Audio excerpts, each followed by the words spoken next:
So that's why I'm all jacked up. But anyway, welcome everybody to the Ideal Home and Paint broadcast tonight here on ESPN Radio.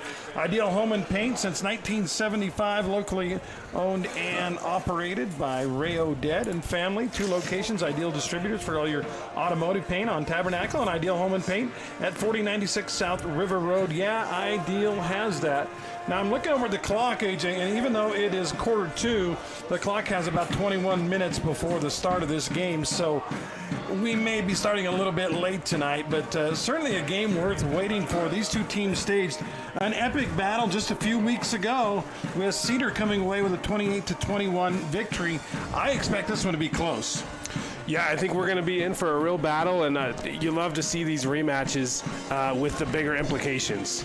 Our pregame brought to you by Bucks Ace Hardware. Stop by Bucks Ace today for power tools, grills, and the best gun department this side of the Mississippi. It's Bucks with locations at Dino Crossing in St. George, Santa Clara, and just around the corner here in Hurricane. Thanks again for being here. AJ actually has some late-breaking news for us on this game, AJ, as it doesn't look like Dylan Gabriel is gonna. Well, they're gonna try him, right? So this is what Coach Cowan said. He said Dylan Gabriel is pretty banged up. They ran his freshman backup, who we're still trying to figure out. Would that be? I don't even. All I have is sophomores, down to sophomores on this particular roster. So. So anyway, they said they've run the freshman quarterback, taking reps all week, trying to get Dylan Gabriel some rest. He says, I'm not even sure if he's going to go tonight. He said, we're going to give him a try and see how long he lasts. And so we're getting an update. What'd you get? Oh, hold on, keep talking, AJ. So Dylan Gabriel, he's thrown for 1,000 yards and 17 touchdowns. We're not sure how much he's going to be able to play tonight. So over on the Cedar side, their quarterback is injured as well, AJ, and so I think he said Mann is going to be the starter. Yeah, Jackson Mann, number 17, a sophomore. So it's that time of year, right? And injuries, and guys get banged up, and you got to go with what you got to go with. So we'll have perhaps a freshman starting for Hurricane and a sophomore starting for Cedar. 2 very different quarterbacks than we saw earlier this year. Yeah, and Dylan Gabriel, he's had a very good year. That certainly Hurricane would love to have him, and I think Coach said he'll be out there the first series, and he says after that I've got no promises as if he's going to stay out there, if he's going to be too banged up. He said we're totally playing it by ear. He said, but the freshman's taken every rep of practice this week. We're gonna get our really expert crew figuring out who that freshman is starting at quarterback. The backups are listed as Cannon Cowan and Brody Jacobs. AJ, both of those guys are juniors, so I don't know who this mystery freshman is, and we'll have to talk to one of the Hurricane insiders and say, hey, who we got at quarterback tonight if Gabriel can't go. But that's big news for heading into a crucial playoff game. It's worth mentioning, AJ, the winner of this game between Hurricane and Cedar plays at Ridgeline next week. So it's going to be a great battle this week. Next week, they better bring their A game, and they better have, well, we know Kelling is out, broken collarbone. If Hurricane were to win this game, they better hope they got Gabriel back, or it's going to be a tough night up there in Logan. Yeah, Ridgeline's obviously had a heck of a season, and, out of these 2 teams, they're going to come out heavy underdogs making that trip to Logan. We're here about 17 minutes before the game starts. Let's do this. Let's take a quick timeout. When we come back, we'll have Keys to the Game brought to you by Findlay Subaru, as well as Coach's Comments brought to you by Timeless Awards, and Starting Lineups brought to you by Wendy's right after this timeout. Ace is the place with the helpful hardware, folks.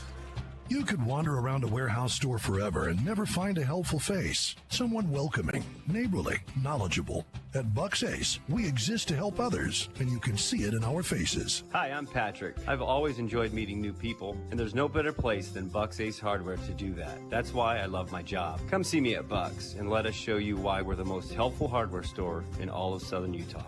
Ace is the place with the helpful hardware, folks.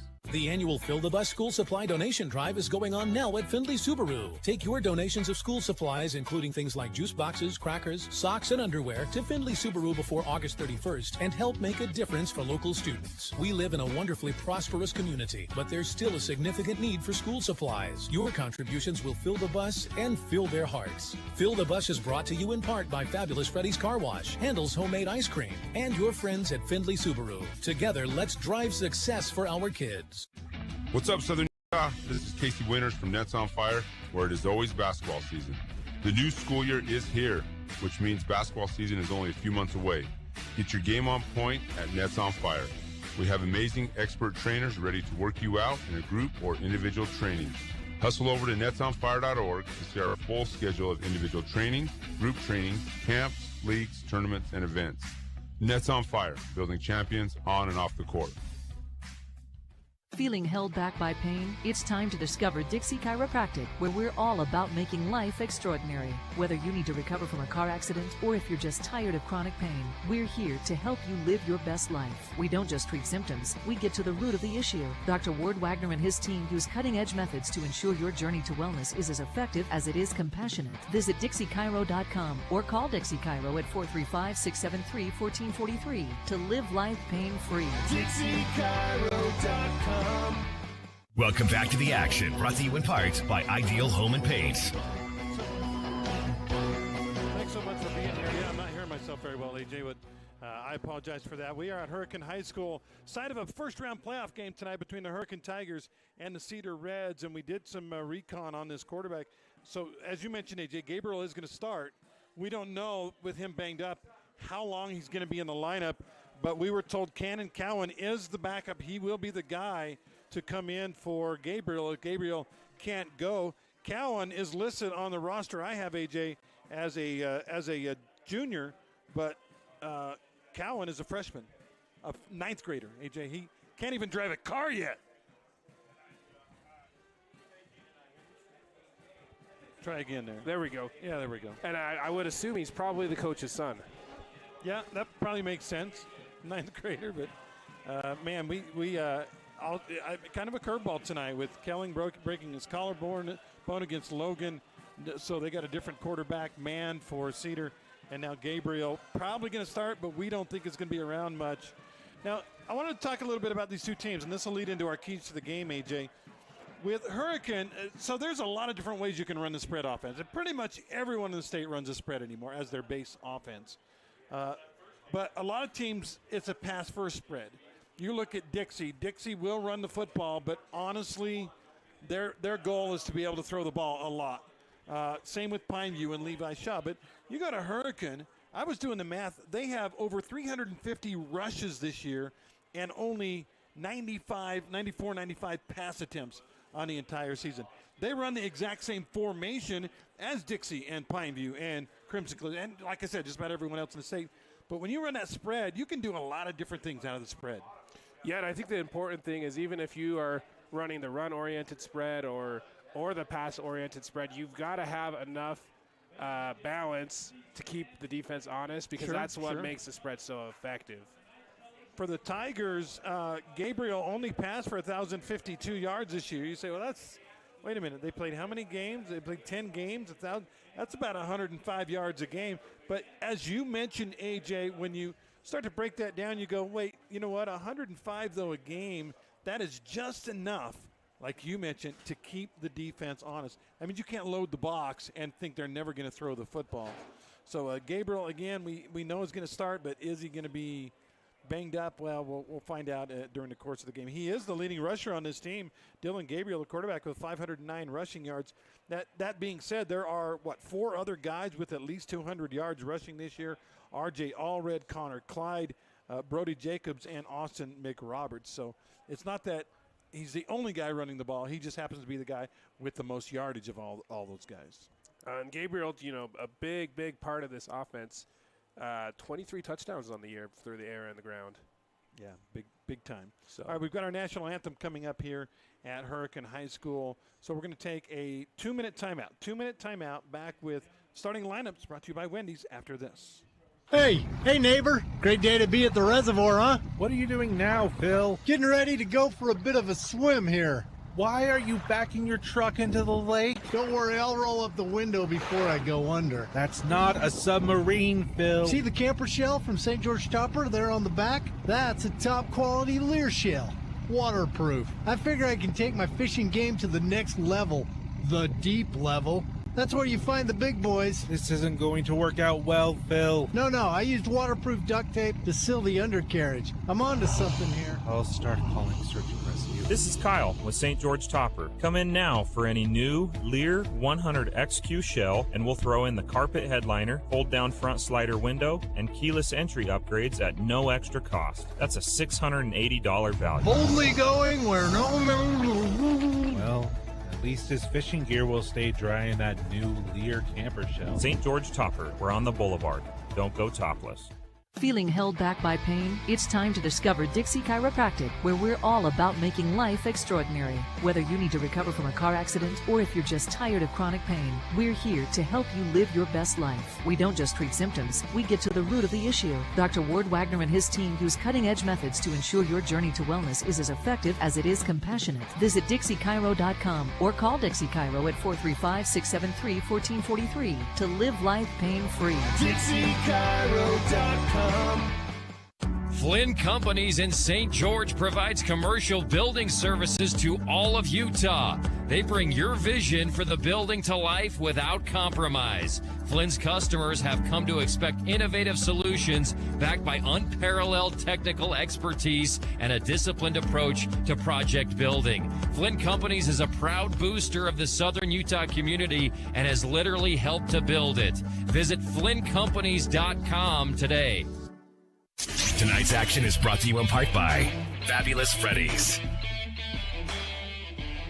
Welcome back. Pre-game Hurricane and Cedar as we get ready for kickoff here. We're, 7-8 minutes away still from the kickoff, maybe 9 minutes. But let's, AJ, talk about keys to the game now. Brought to you by Finley Subaru. We're on the saving side of the freeway. Stop in or call today to learn more about current sales and service specials at Finley Subaru. AJ, I hate to preempt you. I know you got some keys ready, but it comes down to now two quarterbacks. If Gabriel can't go, two quarterbacks that are thrust onto the big stage. That's got to be one of the biggest keys right there. Yeah, I think trying to figure out how you keep, in Hurricanes' case, a freshman quarterback under composure. Yeah. How do you do that? Yeah, it's going to be tough. And again, the Jackson Mann for Cedar is a kid that's got pressure obviously on his back as well. Do I think either one of these teams can beat Ridgeline? Well, it's too early to say, but I would say probably not. But you know what? If they can figure out how to get these young quarterbacks to handle the pressure, and then you go up on the road. I'm looking at Ridgeline. Okay, they're unbeaten. That's the future opponent of the winner of this game. But they were not real impressive in some of their games. They beat Stansbury by a touchdown. Stansbury team you and I saw first game of the year struggled to beat Snow Canyon. Snow Canyon should have beaten them. Remember, Hurricane beat Snow Canyon 35-7. So I'm maybe just it's saying. maybe it's not as far apart as it appears on paper. Yeah, I would go along with that. All right, any other keys to the game, AJ? Finley Subaru keys. So Coach Cowan on Hurricane, he said, I just keep going back to. When they played last time, Hurricane had the ball down to the 1 yard line and failed to convert on I believe a fourth down. Yeah. And he said, we've got to convert on that. He said, we convert on that, we probably go up and then win the game. He said, so red zone efficiency is what he's focused on tonight. Red zone efficiency, that's kind of a key in every game, isn't it? All right, keys brought to you again by Finley Subaru. AJ, anything else the coach said? By the way, coach's comments brought to you by Timeless Awards Company, engraving awards, plaques, trophies, and everything else. Go to timelessawardsco.com, timelessawardsco.com. I'm curious what Coach Cowan said about the quarterback position. What's the injury, do we know, to Gabriel, and how bad is it? And, I mean, the way you came up here and told me about it was almost like we're not going to see a lot of him. Yeah, Coach Cowan didn't mention too much specifics. He said my guy Dylan Gabriel's really banged up. If this were not a playoff game, we wouldn't even be trying to play him, but I'm leaving it up to him. He wants to try and play. He says, I don't know how far we'll get. He said, but I will tell you this, we have played the freshman every rep of practice all week as if he was a starter. Wow. Well, you know, when your guy's banged up, somebody's got to play quarterback, right? And all right, Keeps the Game again brought to you by Finley Subaru. Coaches' comments by Timeless Awards Company. And our Star Watch, AJ, brought to you by Intermountain Sports. Performance improved speed, power, agility, and overall performance with Intermountain Sports Performance. Certified trainers helping athletes on and off the field for more than 20 years. Call 251-2299. Our Star Watch, AJ. Do we go to maybe Caleb Powley for Cedar, their running back? With Kelling out, the offense squarely lands on Powley's shoulders. Yeah, I mean, Powley has been impressive all year long, and if I'm Cedar City right now, I'm dreaming up, okay, what can I do to get Powley the most touches, the best blocking, the best misdirections, the best opportunity to go out there and do something for you guys, because he's a guy that can do it if he's in the right situation. Powley, 983 rushing yards this year. We saw earlier this year, we saw them play Crimson Cliffs, and although they lost that game, I thought Powley represented pretty well for Cedar High against the best team in the region, a team that went undefeated in the region. He is not big. You know, you say, well, big bruising running back. No, that would be Mason Titan or somebody like that, or Titan Mason. But no, he's little, and he's quick as a hiccup, AJ. And that's going to be certainly for the defense for Hurricane, somebody they're going to have to keep an eye on where number 7 is all night long. Yeah, he's an agile kid. He's fun to watch. He's got a bag of moves in his pocket, and he's quick. Again, the quarterback for Cedar is going to be Jackson Mann with the injury to Kelling. Mann has 38 pass attempts this year for 252 yards and 2 touchdowns, so limited action. He does have 3 carries for 2 yards, so like I said, limited action, but he's going to be the guy. You assume Mann has gotten a lot of playing time as a sophomore at the junior varsity level. We don't have those numbers in front of us. And, of course, on the Hurricane side of the ball, you want to talk about their quarterback, Cannon Cowan. 1 for 2 pass attempts all year long. The one he completed was for 20 yards, and one he did complete was actually caught, but by the wrong team. He has a 20-yard completion and an interception this year. That's it. Yeah, not a lot to go off of, and he's getting a lot of reps in practice. That's all we can say about that. We talked about the running game, and this will segue us into the Wendy's starting lineup. Start your day with the delicious Wendy's bacon, egg, and cheese biscuit, or as Mello always tells us, the Baconator is to die for a Wendy's breakfast. But, yeah, our Wendy's starting lineup. And I look at running backs. We already talked about Caleb Powley on the Cedar side. Running the ball for Hurricane has actually been running back by committee. A lot of guys will touch the football. Austin McRoberts is the guy with the most carries, and he does have 6 touchdowns, 425 yards this year. But their quarterback was their leading rusher, Dylan Gabriel. If he's banged up, I would think they want to kind of maybe keep him from entering into the fray and having those linebackers and safeties tee off on him. Yeah, when you got a guy that's banged up, it really limits if you're a run-first kind of offense, because you don't want to subject him to more punishment. You want to try to keep him in there. Brody Jacobs also a lot of carries this year. He's got 287 yards on 58 carries. And Connor Clyde actually second on the team in attempts with 77 carries for 369 yards. And then R.J. Allred, their jet sweep guy, he's got 207 rushing yards on the year on 41 carries. Cedar makes no apology. I mean, Hurricane makes no apologies. They're going to run the football. That's what they do best, and they're going to keep doing it. And it doesn't matter who the quarterback is. They're going to find a way to run the ball. And like you said, AJ, keep them honest with the passing game on occasion. Looks like Hurricane is going to get the ball for Cedar. I don't know, Carrick, if you saw, did Cedar win the toss and defer? Is that what happened? Okay. So Cedar will kick off, and we'll get to see that Hurricane Tiger offense right away and find out just how injured Dylan Gabriel is. Let's see, back deep for Hurricane number 10 and number 12 to return the kick. And we do have some roster issues tonight. They didn't have any printed rosters, so we're going off. We're going AJ off of electronic Brody rosters. Jacobs back there. Yeah, Brody Jacobs back there. And also number 12, that is that Huntsman? And the boot is away. Kickoff is fairly shallow, taken to about the 8-yard line. Return left is on, and getting around the corner to the 20, 25, cut back to the 27, and then gang tackled there by the Cedar Reds. And we are underway. Jacobs on the return, and first down and 10, Hurricane. Not terrible field position at the 29. And Gabriel will come out for at least the first series of the ball game. Yeah. It's going to be very interesting to see. Remember, they run, it's about a 4-to-1 ratio run to pass. And so Gabriel, even though he's a quarterback, he's out there to run the football. It'll be interesting to see if they let him run the ball or if they do a lot of read plays or how they're going to do that. The running back is, I believe, Connor Clyde is the running back. And they immediately hand it. No, it's a play action pass. And going down is the quarterback as Gabriel's looked like AJ was ready to fling that one and then pulled the ball back in and said, nah, maybe not. And it's going to be a loss of about 4 yards on a little play action on the first play of the game. And he got me. I was looking downfield to see where that thing went, but pretty good play action. Huh? Yeah, he took it. He just swallowed it and takes a sack. Problem with that, if you're a running team, is now you're looking at second down and 14. And, you almost have to pass now on second down.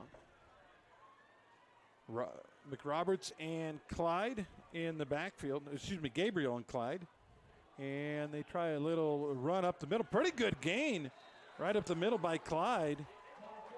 And gets it all the way out, AJ, to about the 35. A pickup of about 10 yards on the play. And Hurricanes offense, so fun to watch. It's like button, who's got the button. That's right. As, he hands it up the middle, but you're not sure if the quarterback kept it or if he passed it to the wingman or handed off and to the jet sweep man. But now you got to figure that out. 3rd and 5. Gabriel and Clyde in the backfield with 2 wingmen. And one of the offensive linemen left a little bit early, so it'll be 3rd down and about, 9 instead of 4. And that's a big difference. It is a big difference. You almost that goes from pass, a right? run to a pass play for Hurricane High School. You're right about that. Our game brought to you in part by Flynn Roofing as well as Nets on Fire. In fact, we're actually already 90 seconds into it on our Nets on Fire clock. For scheduled camps, leagues, leadership training, and more, go to netsonfire.org, building champions on and off the court. So 3rd down and about 9 for the Tigers. They go ahead and take the full, a lot of teams will just run the same play they were going to run on 3rd down, but with the penalty on 3rd and 4, the 3rd and 9, they're going to say, we're going to redo things here. And I expect a pass play here on 3rd and 9, or maybe some kind of rollout. Gabriel, the quarterback, gets a snap. And they do run a little play action screen. It's complete to the right side, AJ, and will be a first down. And that's Brody Jacobs on the catch on the screen play. How do you like that? And again, AJ, you said it a minute ago, it's like button, who's got the button? You got to actually watch to see where the football ends up. We do, I think, have a replay, hopefully, coming up here. But a nice gain out to the 42-yard line. Pickup of 12 on 3rd down and 9, and here come the Tigers. Used already 2.5 minutes, and they are in no hurry. Gabriel hands to the running back up the middle. I believe Clyde on the carry. And we'll have a good gain, AJ, of, 6-7 yards right up the gut. And, Hurricane offense, it's just such a test of discipline on any defense that's defending it. If you get sucked up to the play fakes and the misdirections, you're going to really be punished. Gabriel and Clyde again in the backfield. Gabriel about a half step behind Clyde as the quarterback. Sends a man in motion. Will the motion guy get it? He does not. Instead, Gabriel keeps it. And that's a tough deal, AJ, because you had the motion guy coming across. And Gabriel made the right read, I think, because the motion guy was going to get just nailed. But when he kept the ball, there was no hole for him either. I would credit that as good defense by Cedar on what was 2nd and 4 is going to be now about 3rd and 6. Gabriel runs to the sideline, gets a new play call, and they'll be facing a tough 3rd and 6. By the way, referee came up, gave me a card, said, here's your referee crew. Kenny Nielsen is the referee. Paul Husselby is the umpire. Line judges are Brian Abbott and Bruce McPherson. And the back judge, Mike Franklin, on 3rd down and 6 for the Tigers. Gabriel to pass, looks left side, got a guy out there. That's a first down. Nice pitch and catch. That's what you want, right, AJ? Just throw the ball out there, a quick out, and a first down. Austin McRoberts on the grab, his 31st catch of the season. And Dylan Gabriel did a good job hanging there in the pocket, sidestepping some pressure and staying cool and collected on that quick out pass. Last time these two teams met, it was, what was it? 1 touchdown victory for Cedar. I think it was 28-21. And but they battled tooth and nail the whole way. And as you mentioned, Hurricane got stopped at the 1 yard line on the 4th down. Now 1st down and 10 from the 42. Little reverse handoff, and that did not work. As a loss on the play on the little, I want to call it a fly sweep trap play, but and nowhere to go for Brody Jacobs. Yeah. He's going to lose, AJ, all the way back to the 48. So a 6-yard loss on the play, and that'll bring up 2nd down and long. Tigers milking the clock. They've used 4.5 minutes so far in this first drive, and they're barely past midfield. Now it's 2nd down and long.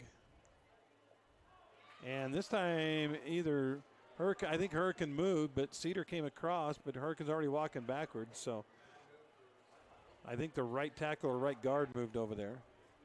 And I think it was the same guy that got a false start earlier, and he checks off the field. Kenny Nielsen, our referees, does the old traveling in basketball, but in football, that's even worse than traveling. It's false start. I don't know. Is that worse than traveling? I think it's about the same. Scalable. False start, a turnover. Yeah, but you have turnovers in basketball. You get 10 or 15 of those a game. False start, you shouldn't have any. Now it's 2nd and 21. They send a man in motion, give to the motion guy, and he's able to cut it upfield and make a few yards, but that's when the party ends. The motion man was Austin McRoberts, and he got, 4 yards or so, and it's going to bring up 3rd and very long for the Tigers. McRoberts needed about 19. He got about 4. Yeah. Maybe less even. Because they've got to get it to the 32, so they still need about 18 yards, AJ. A game brought to you in part by St. George Topper. Don't go topless. Get the best selection of shells, covers, truck accessories, tonneaus at St. George Topper with over 30 years of experience in the industry. All right, here we go. 3rd and long. Tigers, I don't think they can run it here. They're going to have to throw the football. Gabriel back to pass, looking. Here comes pressure. Now he rolls to the left. Going to throw on the run. Got a guy out there deep. And the throw is underthrown, but caught at the 5 and down to the 1 yard line. What an incredible grab. And I do believe that C.J. Trump. Yeah, that one was up for, AJ, jump ball, right? We got our basketball references. Here's a replay for those of you watching. They just threw it across his body and threw it downfield. Trump actually had his man beat, but he had to come back for the ball and made a fantastic catch. And a gain on 3rd and 18, a gain of about, 48 yards? And Trump actually had to catch that twice. I don't know if you saw that, but he got his hands on it. Here we go, 1st and goal at the 1. Quarterback sneak, and that's going to be a touchdown. I think we had a new QB come in on that one play, AJ. And that was a tush push? No, that was Gabriel. That was still Gabriel, though. Yep. Gabriel with the QB sneak from the 1, and the Tigers have drawn first blood. 5:54, so they used half of the quarter. And AJ, even though it was a funky drive with 3rd and longs all over the place, they somehow did exactly what they wanted. Used 6 minutes and scored. And that's big. That's big. All right, extra point coming up. I believe this is going to be Max Hutchings, number 45, kicking. No, they got a different kicker out there. That is number 6. That is Dom Alarcon. PAT, St. George Topper, extra point is good, and we'll take the break. 5:54 to go on our We Win injury loss scoreboard in the first quarter. It's state playoffs and a 7-0 Tigers lead. Flynn Companies in St. George provides commercial building services to all of Utah. They bring your vision for the building to life without compromise. Flynn's customers have come to expect innovative solutions backed by unparalleled technical expertise and a disciplined approach to project building. Flynn Companies is a proud booster of the Southern Utah community and has literally helped to build it. Visit FlynnCompanies.com today. Wendy's knows everyone hates cold, soggy fries. That's why at Wendy's, they serve them up hot and crispy every time. Yep, Wendy's means always hot and crispy every single time. So don't risk going somewhere else. With natural skin-on potatoes, every order of hot and crispy fries is prepared to golden goodness and perfectly sprinkled with sea salt every time. Head to your St. George Wendy's today to get your hot and crispy fries and make every day a fry day.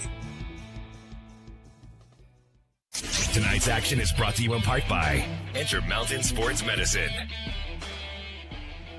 Drive summary, 10 plays, 72 yards. 72 yards? 71 yards, okay. And Hurricane does what they want in getting a score. And like I said, though, AJ, it was a funky drive that featured a 3rd and 12 and a 3rd and 18, and they converted on both. This is a team that does not pass the ball very often, but Hurricane with a 1-yard Dylan Gabriel touchdown leads at 7-0. Now we'll see what we can see out of the new Cedar quarterback with Kelling out. Jackson Mann is his name. Of course, he's got nice to have Caleb Pally next to him, and Pally gets a carry on the first play. Spin move in the backfield in what should have been maybe a no-gainer, but he pushed the B button, a little spin move, and got himself about 5 yards on first down. It's going to be very interesting to see Jackson Mann, what he's able to do, and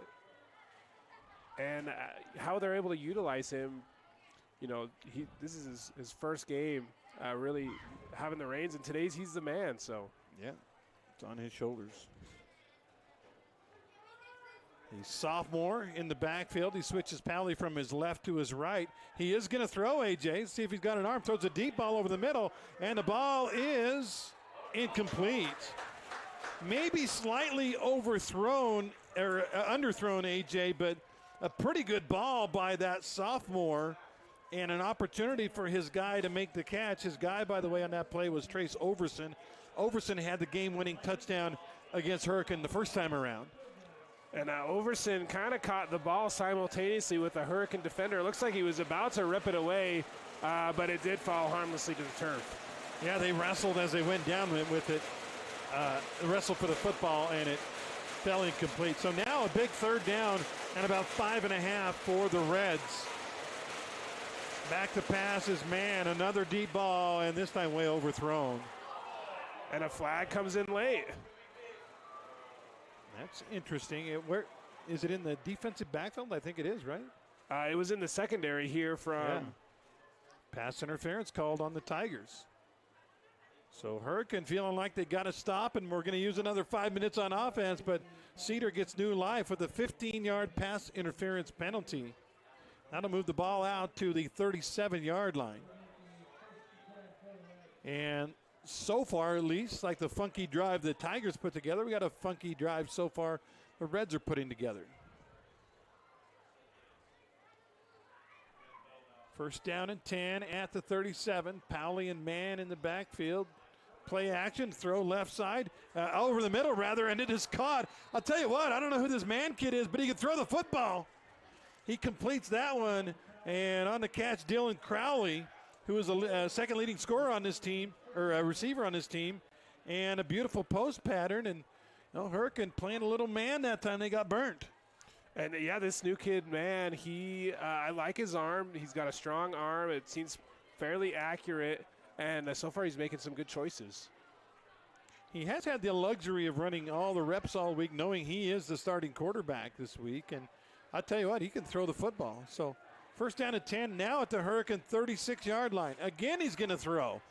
3 or 4 straight pass patterns, and this time very dangerous pass. He tried to hit a quick out to the right side, and a late flag comes in. Yep. And Hurricane pleads their case, but I think they're going to get rung up again. Trying to hit Crowley again. And the defender coming in maybe a heartbeat early, and that's a pass interference and 15 more yards. So 2 PINTs, pass interferences, and 1 long completion, and Cedar will have the ball all the way down to the Hurricane 21-yard line. So another funky drive, as you mentioned, a couple of pass interferences, a big catch and reception, and Cedar City's knocking on the gate of Hurricane. Ain't no flow so far in this game, AJ, but you know what? That's okay. We'll adjust. Pally goes from left to right of the quarterback, and they run the option down the line. Quarterback fakes the pitch and keeps it and gets about 2 or 3. Now, one thing you want to maybe tell your young quarterback, and you can't, it's hard to tell these kids not to try, right? But if the default is to pitch it, because he is it. I mean, if he goes down, they already don't have Kelling. I don't know. Like I said, it's hard to tell these kids, AJ, not to play, but I think that's how Dylan Gabriel probably feels too. He's banged up. Coach and the trainers are saying maybe you shouldn't play today. And he said, "Hi, playoff football. I'm going to be there." 2nd down and about 8. This time they go to Pally. Pally hits the pile. He is so quick, and he does get upended. But again, they were right on him at the line of scrimmage, and he just made a guy miss and got it down to about the 15. And as you mentioned, if Mann holds on to that, he might have scored a touchdown. Pally, I believe, is very close to 1,000 yards on the season. He needed 17 going in. He has, I think, about 10 right now. They rattle the bleachers here at Cedar, or at Hurricane High, on 3rd down for Cedar. 3rd down and about 4. They send Pally in motion. Man to throw. The pass is complete, and I believe a 1st down to the right side on a beautiful ball delivered by Jackson Mann. On the catch on the play is Crew Giles, the leading receiver on this team. Giles over 900 yards receiving now on the year and 11 touchdowns. And the Reds trying to match that opening drive. We're, by the way, in the Flynn Roofing red zone, AJ. And a good connection there. Cedar's been clutch on 3rd down tonight. See, Cedar, I would say one man in particular. They got a couple of pass interferences, but that quarterback has really done a nice job so far. Jackson Mann. Mann, they'll swing past left side. Do they have numbers? They do not have numbers. The receiver will be pounded around. Did the ball come loose? I don't think it did. But the pass was complete, and a gain on the play for Crew Giles. Down to, there's the spot, 6-yard line, 7-yard line. Down to the 7. Give him about 4. 2nd down, they can get a 1st down at about the maybe the 1 or 2. With under 2 minutes to go here in the 1st quarter, 7-0 Tigers. We'll give you a Hearst Hardware update here in just a minute. Region 9 doing pretty well so far, although Pineview and Dixie playing each other. Now they throw a fade in the corner, and it is caught for a touchdown. What a beautiful ball delivered by Jackson Mann. That couldn't be thrown any better, no matter what level you're at. And Crew Giles, AJ, just scored his 12th touchdown of the year. And man throwing it real high, the perfect touch and loft over defender, gave time and space for Crew Giles to get out under it. And his man is the only one that had a chance at it. Great pass. St. George Stopper extra point now to try and tie this football game at 7. The snap, the kick, looks good, and it is good, and we are tied. Late 1st quarter, 1:42 to go in the 1st on our We Win scoreboard. AJ, it is 7-up. It's fabulous. So fabulous. Fabulous Freddy's Car Wash. Want your car sparkling clean and to save big on gas? Now you can go unlimited for as low as $20 a month. That's right, get your unlimited car wash pass and save 20 cents per gallon on gas. But wait, it gets even better. The higher the wash package, the more you save. Up to 40 cents per gallon every time. Don't miss out on these incredible savings. Fabulous Freddy on River Road or North Bluff in St. George. Go unlimited today. Let's get ready. Let's wash our cars at Fabulous Freddy's. There's no better time to bring the timeless quality and dependability of GE appliances to your home than right now with your local appliance experts at Appliance Wholesalers Plus. Save on premium finish options that you won't find anywhere else, and features that help you spend less time doing chores and more time doing what matters to you. Now's your chance to save big on select GE appliances. Visit your local appliance experts at Appliance Wholesalers Plus or shop online at ApplianceWholesalersPlus.com. Welcome back to the game. Brought to you in part by Bucks Ace Hardware. All right, thank you, Tom, again for giving us a drive summary. 83 yards they went. And how many plays was that, Tommy? 7 plays, including, of course, two pass interferences on that one. And we are tied at 7-up with 1:42 to go in the first quarter. The kickoff goes into the end zone, so the Tigers will start at their own 20-yard line. Our first Hearst Ace Hardware scoreboard updates. Snow Canyon, a game that started at 5 o'clock, is up 27-7 on Murray. Warriors came in. Nolan Perry said 13-point favorites in that game. They're winning by 20 late. And Desert Hills, 9 touchdown favorites against Jordan. They're up by a 35-14 count at the half. We'll give you some other scores here in a minute as the Tigers are ready to go. Gabriel still out there. He hands to the running back up the middle, spun around, but not a bad gain right up the gut for the Tigers. Ball carrier again for Hurricane was at their favorite ball carrier. That was number 15, Connor Clyde.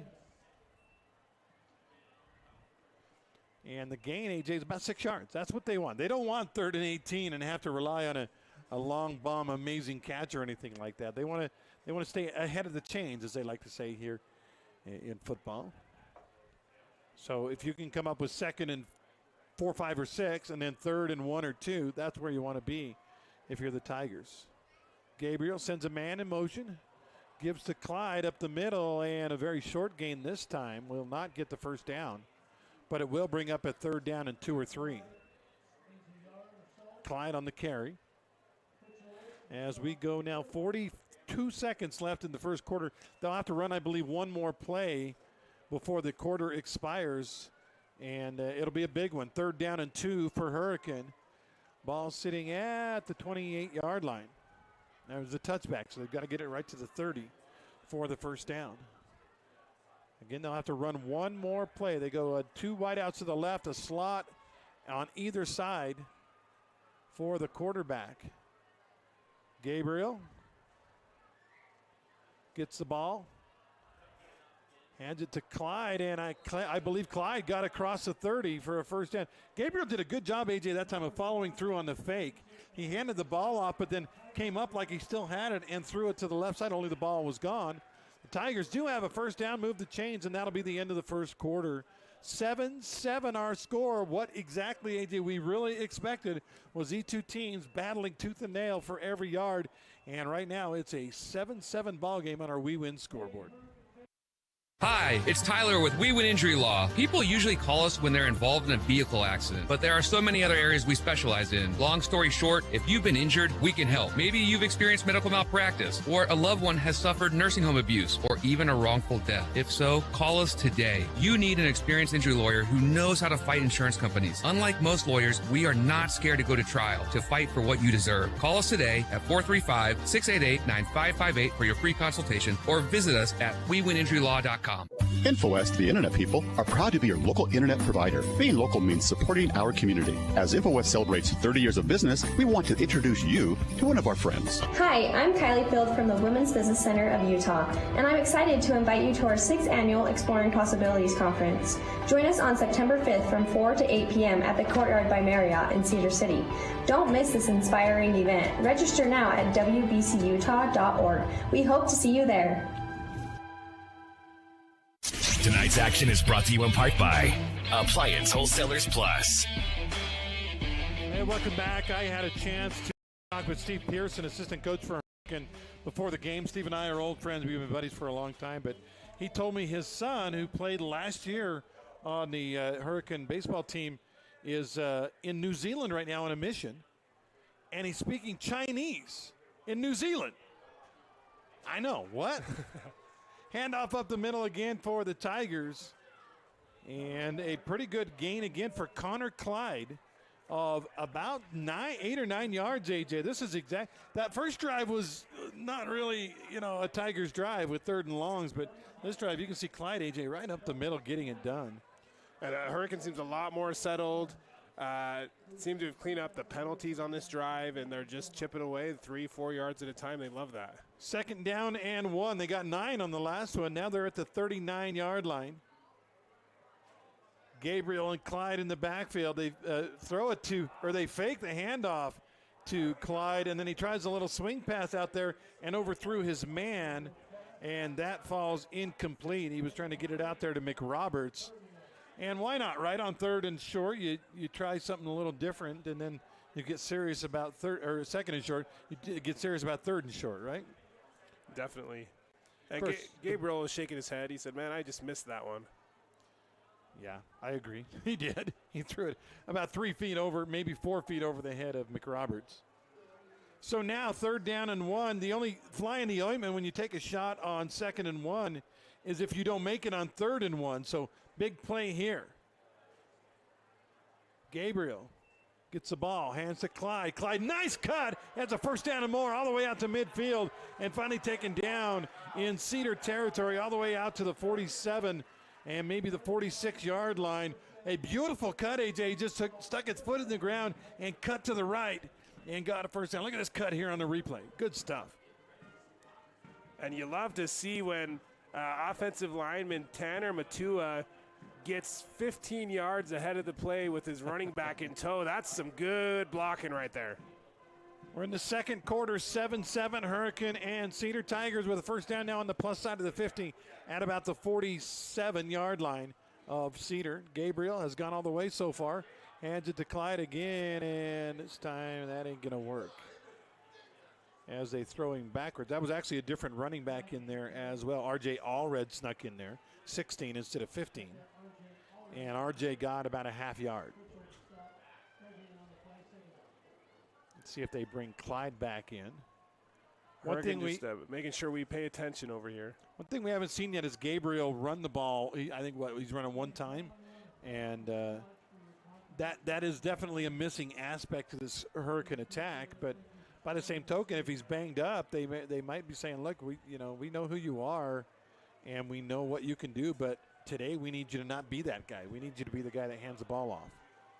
And certainly if they go on to win this game and play Ridgeline, they're going to need him healthy. 2nd down and 9. Gabriel back to pass, throws the ball deep over the middle. It's underthrown, and interference or no? Yeah, there it comes. Oh, yeah. Underthrown, and you see this so many times. He was open, the ball was underthrown, so he stopped to come back to the ball. The defender didn't get his head turned around, swiveled around, runs into him, and here come the flags, and that's a 15-yard PI. AJ, the 3rd pass interference penalty we've seen already in this game. Yeah, and Mick Roberts, I mean, if you're calling those ones earlier when Cedar had the ball, you definitely got to call that one. The 15-yarder will take the ball from the 46 down to the 31. And Hurricane, we talked about it in pregame, AJ. They don't throw much, but they throw enough to keep you honest. They throw for about 105 yards a game, and that's just enough to go, I can't sell out on run only. I just can't do it. So 1st down and 10. They're using all the clock they can. They'll come to the line and probably not snap it until the back judge there signals his last few seconds before he can snap it. 9:45 left 2nd quarter. Gabriel gives it to Clyde. Clyde up the middle with a good hole. And a gain out down to I think another 1st down. And that was already, AJ, 15 and 16. That was 16 on the carry, not 15, and he has a 1st down. Already a little quicker than Clyde, but not as good at moves. That time, quickness was everything. And the ball right on the Flynn Roofing red zone at the 20-yard line. And Hurricane feeling like they've got a little mojo. They've just driven right up the field with ease. Believe it or not, AJ, this is only our 3rd drive of the game. We're 9 minutes left in the 1st half. Quarterback wants to throw. Here comes the pressure, and he's in big trouble. Somehow escapes it, almost all of it. Finding the last guy to get him, the last guy in was a guy to finish him off. Pretty good play on the play for Cedar. I believe, let me see, that was number 45 on the tackle, Dax Wankier. And that'll bring the ball back to the 30-yard line. And it will bring up second down and 20. So sometimes if your personality is run, and you try a play action, that's a really smart play. Sometimes if you're a run team and you try a play action and get sacked, it puts you in a world of hurt. So now AJ, second and 20, back at the 30. Hurricane with work to do on second down. 8:20 left, first half. Hand the ball off. No, Gabriel stumbles. Turf Monster got him, but he somehow stayed on his feet and will pick up 9 or so yards. I feel for this kid. When you're injured, man, you're just fighting through it. And maybe adrenaline got him that time to gain 9 yards when it looked like he was in trouble. And Hurricane's so good with the misdirection. I think that's the third or fourth time I followed the wrong ball carrier. He did get 9, so from the 30 to the 21, but that will bring up a big third down and 11 for the Tigers. Not sure about field goal kicking, AJ. I would assume Hurricane is in 4-down territory, though, so you can approach third down differently. You don't have to try to throw for a 15-yard play here. You can try to gain 6, 7, 8 here, maybe even run the football in this situation. Let's see what they do. Gabriel sends a man in motion. Hands to the motion guy on the other side. He's around the right side, and he's going to have a first down and more. What a run around the right side. It didn't look like he had much. He just kept picking his way and getting the ball all the way down. Brody Jacobs on the carry to the 10-yard, 9-yard line. That's a first down. And a lot of times with these run-first kind of teams, we see them really struggle when they get backed up early in the down count and a lot of yardage to make up. So far, both teams have no problem converting. You see on the replay how patient Jacobs was. He just kept picking his way and looking, and he finally found a hole and hit it with aplomb. And it's first down, goal to go for the Tigers at the 9. Gabriel hands it up the middle, and fighting for yardage and getting it down inside the 5 is a running back. Clyde on the carry that time. Clyde back in there. Hurricane, this is an interesting stat. Tom Zaleski next to me, he said the Tigers so far in this game, AJ, on third downs are 6 out of 6. Now, a good third down team will be 50%. If you can get 6 out of 12 in a game, that's pretty good. 6 for 6 is phenomenal. And hopefully the law of averages doesn't catch up to them this game. Second and goal from just inside the 5. Handed up the middle. Is it a touchdown? Yes, it is. Tigers up the middle. Clyde with the score, and it's 13-7 on a simple dive play. And so far, Hurricane High School has had the ball for 2 possessions. They have been perfect, producing 2 touchdowns, and there's fireworks going off for them. Yeah, Connor Clyde with the TD, his 5th of the year, as he goes over 400 yards on the season as well. And now a St. George Topper extra point to put the Tigers up 14-7 if he can hit it. A fight song going on out in front of us.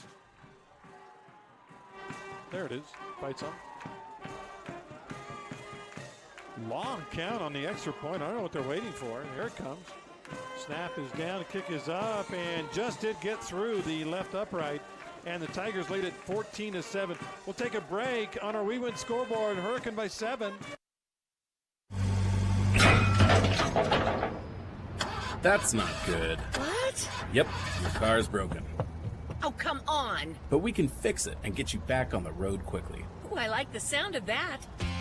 Pro Auto Care in St. George can handle anything under the hood of your Honda, Acura, Toyota, and Lexus. From oil changes to major repairs, quality work at an affordable price. Check them out at yourproautocare.com. That's yourproautocare.com.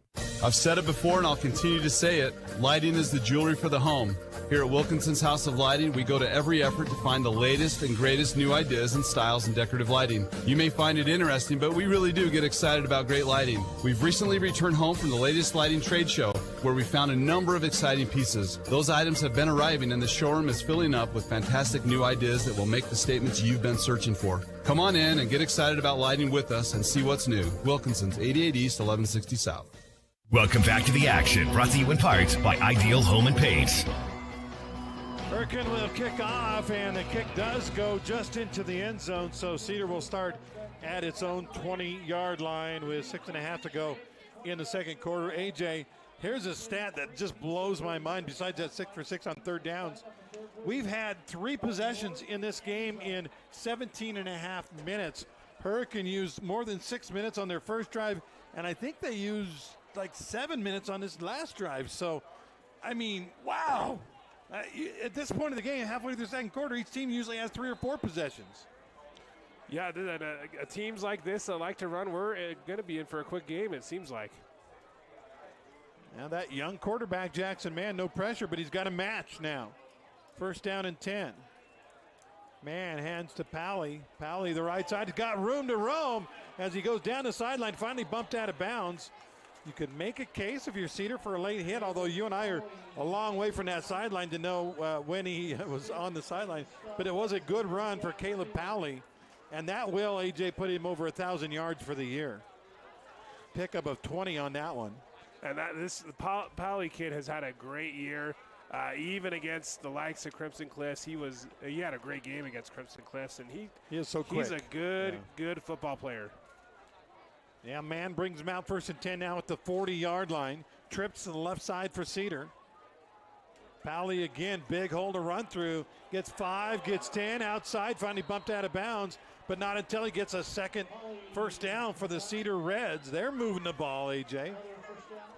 They've only used 13 seconds, but they're moving the ball. And you forget Pally, he's small, but he's still tough and just so strong. That time shedding a couple of ankle tackles. Yep. He just kept the feet churning. That kid spends a little time in the weight room, I would say, huh? So Pally, in 2 runs by Pally, they've gone 35 yards. It's 1st and 10 on the Hurricane side of the 50 at the 45. Mann, the quarterback, Pally with him. They send a man in motion. Mann hands it off to Pally. Pally was supposed to go right. It said, no, that's not there. I'll cut to the left, and he'll get about, 4 or 5 yards. Region 9 updates brought to you by Hearst Ace Hardware. Snow Canyon has advanced. It's over. With the final 27-7 over Murray. They will be in the second round of the 4A playoffs this year.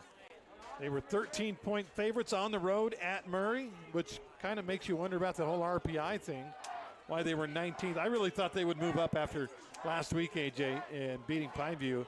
I thought they would move up, but they did not, except one slot. Gain of 5 for Pally, second down and a long 5. And we got flags flying. I think Cedar, somebody jumped. And they're backing up. Another Hearst Hardware update. Desert Hills up 41-14 over Jordan. That one's close to going final. That's actually closer than I thought it was going to be, 41-14.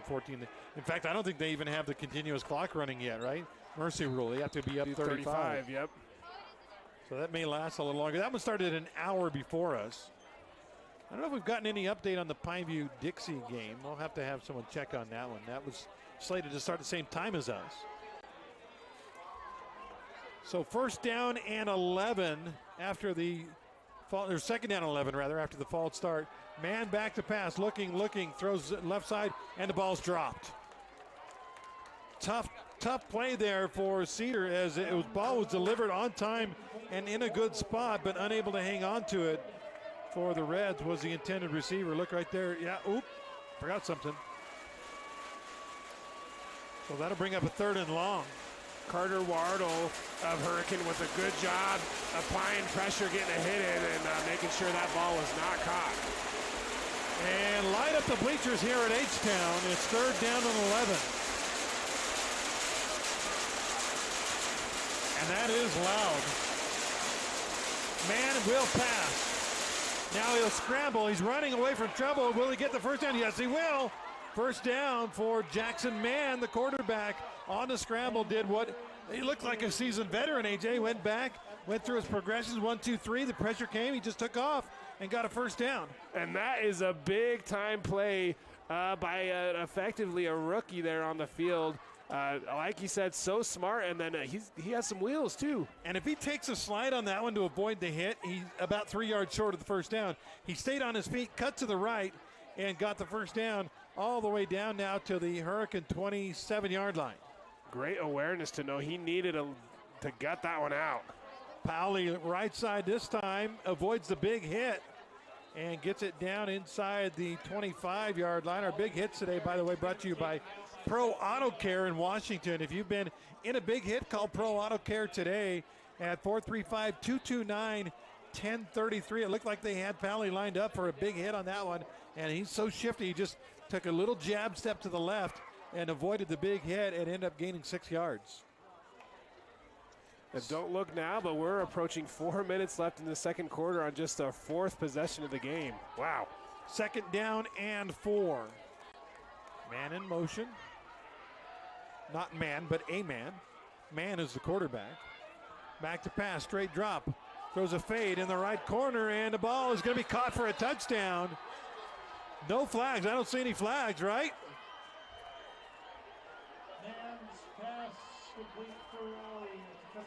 Crowley on the catch, and Cedar has made it a 14-13 game. And I am impressed with this man guy. That was almost like an intentional back shoulder throw, AJ, where the receiver stops, the defender runs by a little. You can see the replay here.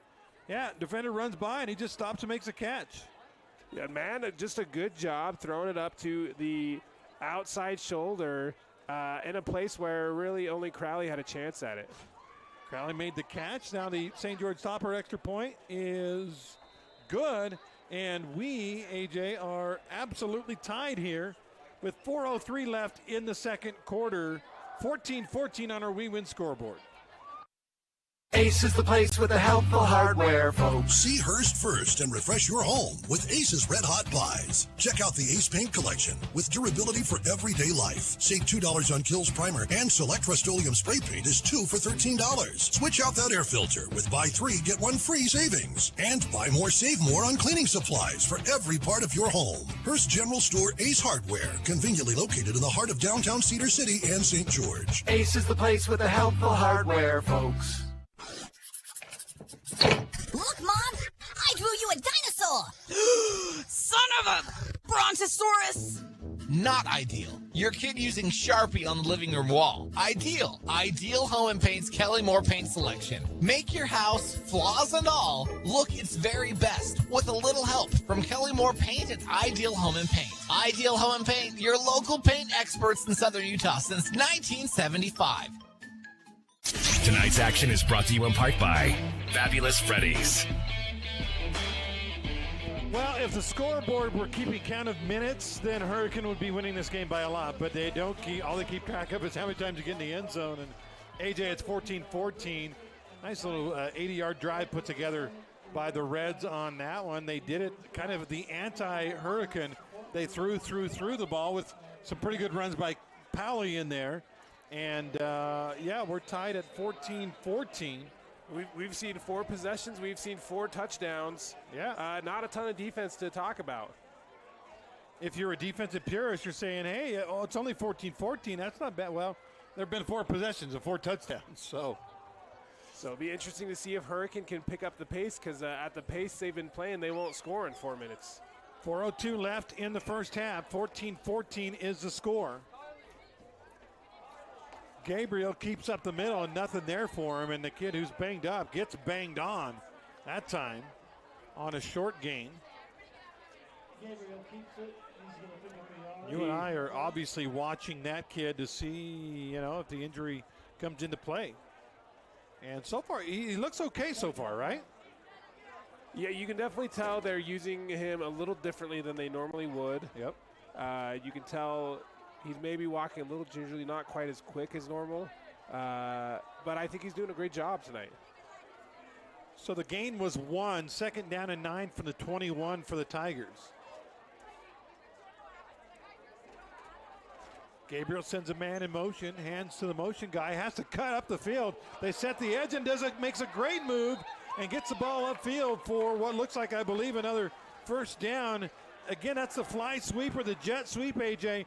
but the edge was cut off. Good job of setting the edge by Cedar, and so Austin McRoberts said, all right, if you watch on the replay, he cuts back to the right side and gets himself across the 30 and across near the 35-yard line. In fact, right at the 35-yard line. Our game brought to you in part by Bucks Ace. We've got trivia coming up in third quarter. Some free Bucks money on the line. This time a handoff inside and pretty good defense by Cedar. I believe Clyde on the carry. I'm waiting for him to, yeah, it was Clyde. Connor Clyde got a yard. Second down and 9 from the 36. Clock running under 3 minutes, AJ. And again, you mentioned if the Tigers try to take 6 or 7 minutes on this drive, that ain't going to work because we are coming up against halftime now. 14-14, 2:35 left in the half. At some point, you figure they got to throw the football, right? Maybe it's here. Second down and 9. Man comes in motion. Gabriel fakes a handoff and is caught in the backfield, and he's going to get hammered. Boy, I feel that looked like it hurt. He took some big hits, and I think there may have been a late hit come in as a flag flies. Is there a flag? I didn't see one. The white hat threw one right at the tail end of that play as people were piling on. That'd be a huge break because instead of 3rd and 15, that would be a first down for the Tigers. Dead ball, personal foul on Cedar. Let's watch the replay. Well, did I miss it, AJ? We missed it. Well, they did play it. And we'll play it one more time. Let's see it again. So Gabriel goes down. I think it was that push right on the lineman at the end.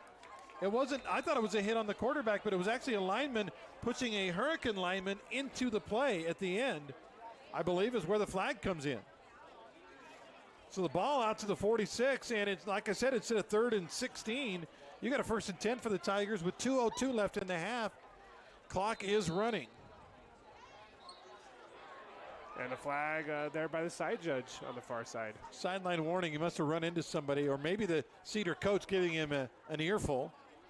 One of my favorite calls in NFL history was referee throws a flag and he says, flag on number 69, he's giving him the business. Yeah. I knew you were going to say that. I love that call. Maybe the Cedar coach giving the ref the business. All right. Handoff up the middle. Fighting for yards. It will be a decent gain of 6 or 7 yards by Clyde, but AJ now with 1:45 and counting. The Tigers have got to think about doing something else besides handing it off up the middle, or they're going to run out of time.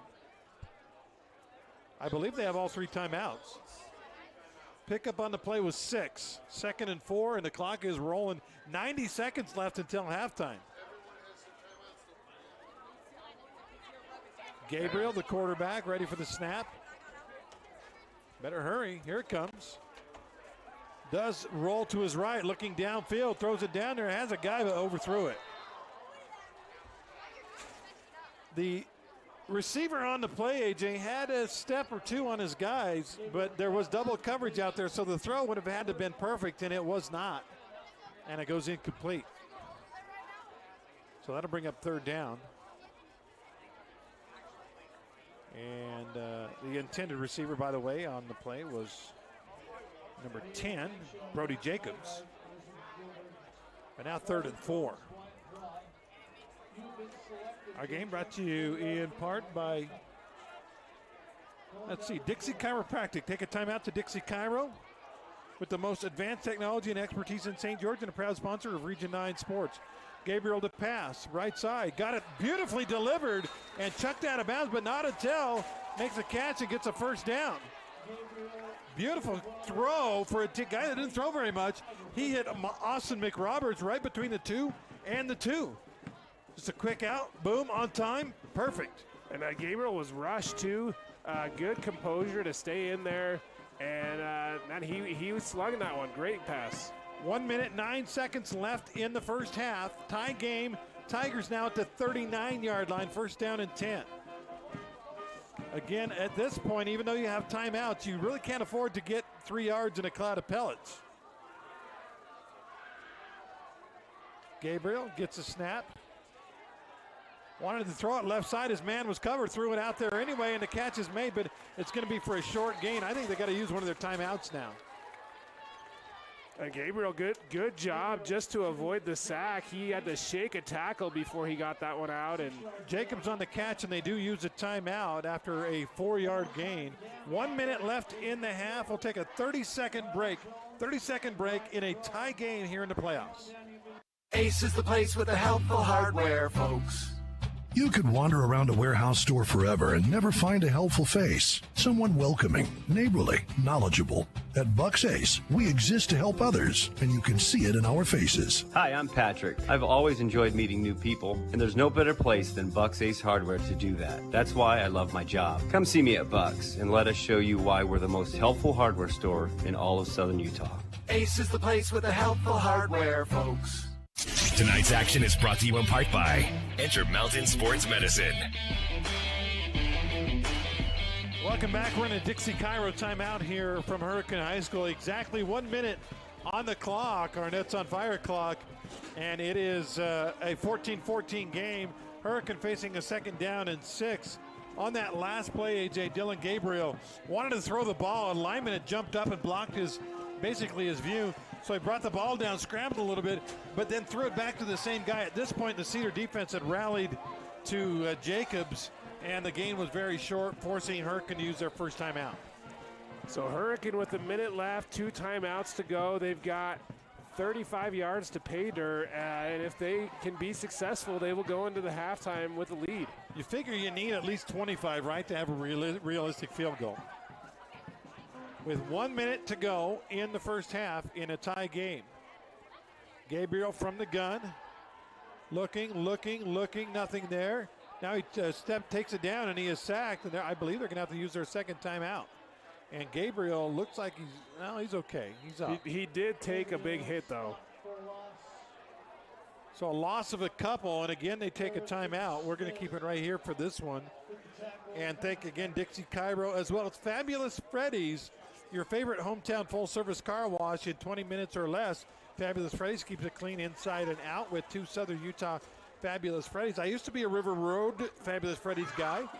Now that I am a full-time employee up on North Bluff, I say now, it's been 5 years, but I go to the North Bluff Fabulous Freddy's.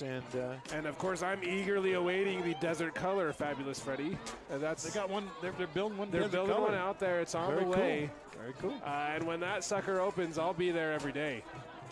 AJ works down at that end of the valley, that end of the St. George area, which, by the way, Desert Color is still part of St. George, technically, St. George City. The St. George City is the biggest geographical city in the state of Utah. Wow. Hurricane is 2nd. Washington is 3rd. So that tells you how big those 3 cities are geographically and how much room there is to grow, as you right there, AJ, on the cusp of things down there at Desert Color. And you wonder if someday Desert Color might be its own city. They've got all the infrastructure on the way. Yeah. Wouldn't surprise me. All right, here's the setup for you. Hurricane 1 timeout left. They're facing 3rd down and 8 with 52 seconds left in the half. Gabriel get a pass, throws a little throwback screen, and it is caught for a first down inside the 30, down to about the 26. Now they've got to hurry and try and spike the ball. Wait a minute. Okay, yeah, they stopped the clock, and Gabriel is down. Gabriel took a big hit, and he has not gotten up yet. Here's a replay for you. Basically, they fake the handoff to the receiver, to the motion man, McRoberts, and then he went on around with it, and Gabriel threw it to him on a little bit of a wide receiver swing pass, and he took a monster hit, and yeah, Gabriel is down. He is now sitting up. It took him a solid minute to come to a seat, and he's now being attended to by the trainers in that. If they're going to win this ball game, I think they're going to need Dylan Gabriel at the helm. He's sitting with a trainer, assistant trainers on either side, and the head trainer facing him. Now they're going to help him up. And he gets a nice hand from the crowd. He's banged up. He's dinged up, AJ, and he's like, I'm okay. The only problem, AJ, now, as you go with 44 seconds left, no matter how bad he's hurt, he has to sit for sure at least one play. Maybe longer, depending on the injury, but with him going down, he has to sit at least one play. And that means they'll bring in the backup quarterback, freshman, the coach's son, Cannon Cowan, who has all of 2 pass attempts all year. They're going to throw him into the fire. And as I say that, AJ, they have Cowan must have switched numbers. We have him as 11, but 14 is out there. We were told, though, by the coaches, Cowan is going to be the guy. It is Cowan. All right. Cowan back to pass, looking, throws deep over the middle into traffic, and the pass is incomplete. Intercepted. He saw his guy with man coverage out there, but the safety came over to help. And Jacobs was lucky that he was able to kind of play defense as the offensive player and keep that thing from being picked up. But actually not a terrible ball as far as a arm by Cowan, just a little underthrown. If he throws that thing 3 or 4 yards further, it's a touchdown. Yeah, and looking at that replay, his man was wide open. Just underthrew it. But like you said, the ball was underthrown. It needed to be overthrown to the right shoulder. It was underthrown to the left shoulder, and that's why we almost saw an interception. So 34 seconds now left for Hurricane. 2nd down and 10 from the 28-yard line. The quarterback now is Cowan, the freshman. Throws it to the left side, and that's incomplete. It looked like AJ, I don't know if this is true or not, but it looked like he saw 2 guys and was like, I'll throw it between them and see which one goes and gets it. And it looks like that's Gabriel that was back out there throwing that. Oh, was that Gabriel on the pass? My bad. They snuck him back out there on you. Yeah, he threw it between 2 attended receivers, and neither one had a chance to catch it, and now it's 3rd down. I didn't like that. They bring the freshman in, though, and let him throw a long post pass on his only snap. Another Hearst Ace Hardware update. Desert Hill has stretched out to a 55-14 lead, and there's that mercy clock being activated. Yeah, that game will end in a hurry now. It is Gabriel back out there with a little baling wire, some duct tape. Not really, but seems like it. And 3rd down and 10. Motion man. And he gets the handoff and gets the corner. He's not going to score, but he does get out of bounds. Pretty good carry on the play by McRoberts, AJ. Looked like he didn't have anything. He picks up about 7 yards. Well, to bring up a 4th down, but with 24 seconds left, he had to get something, right? And now 4th and 3. The offense is going to stay out there. Yeah, at this point, 20-yard line, you're looking at a 37-yard field goal in high school. That's a pretty long kick, unless you have a guy that's really a decent kicker. So they're going to leave the offense out there with 24 seconds left. I believe Hurricane has a timeout because of the injury. In the pros, they make you use that. But I don't think they make you use it in high school. We'll see. 4th down and 3. It only matters if they can convert on this play, and Cedar takes a timeout with 24 seconds to go. Let's take a 30-second timeout. It is late first half in a tie game. Hurricane is threatening. We'll be right back. The annual Fill the Bus school supply donation drive is going on now at Findlay Subaru. Take your donations of school supplies, including things like juice boxes, crackers, socks, and underwear, to Findlay Subaru before August 31st and help make a difference for local students. We live in a wonderfully prosperous community, but there's still a significant need for school supplies. Your contributions will fill the bus and fill their hearts. Fill the Bus is brought to you in part by Fabulous Freddy's Car Wash, Handel's Homemade Ice Cream, and your friends at Findlay Subaru. Together, let's drive success for our kids. Welcome back to the game, brought to you in part by Bucks Ace Hardware. Welcome back. Andy and AJ here at Hurricane Tiger Stadium. Tigers in a 14-14 tussle with Cedar. We are late first half. Cedar just took a timeout on defense on 4th down and 3 from the 20-yard line. Hurricane with 24 seconds and 1 timeout, AJ. So you almost say, well, hey, if we just run the ball. Actually, here comes the field goal unit. How about that? So with the timeout, Hurricanes changed their mind from going for it on 4th down to a 37-yard attempt. Dom Alarcon is the kicker. He sets up at the 27, so a 37-yard field goal. And Hurricane will take takes a timeout. He has not made a field goal this year, AJ. He's made 6 extra points, Max Hutching was their kicker most of the year, but Alarcon took over the job a couple of weeks ago. And AJ, this is a big kick. Remember, Cedar will get the ball first in the second half. So this is a big one to maybe give the Tigers a lead. We're in a timeout. Again, timeout's brought to you by Dixie Cairo, with the most advanced technology and expertise in St. George, and a proud sponsor of Region 9 Athletics. AJ, are they going to kick it here? Guy doesn't have one all year. 37-yarder. Could it be a fake? I think Cedar's going to play fake, right? They're going to. Yeah, we think he's not going to kick it. And if you're going to run a fake here, why not just go ahead and leave the offense on and let your best athletes try for it? That's my opinion. All right, they are bringing the field goal unit back on the field. The holder for Hurricane is number 18. And, I've seen several student body members at several different schools this year hit from this distance. That's right. So let's see if he can do it, huh? Kicking for cash and stuff. Snap is a little high, gets the kick up. It's plenty long. If it's straight enough, it's good. It is. 20 seconds left in the first half, and Alarcon hits a 37-yard field goal for the lead. How about that, AJ? Wow, what a kick. There was no doubt about that one. As soon as he kicked it, the crowd went nuts, and the Hurricanes going to go into halftime with the lead unless something crazy happens here in the final 20 seconds. Here's a replay. It was right hash marked. He had to angle it over. The angle was perfect. The kick was perfect. And number 6 for Hurricane, who has all of 6 extra points on the season, no field goals, hits the biggest field goal of that young man's life. What a kick for Dom Alarcon, number 6. I'm assuming Dom stands for Dominique, right? And he's a little guy. Wonder if he's got a soccer background. So Hurricane will kick off. The key here, of course, don't give up a big return with 20 seconds left.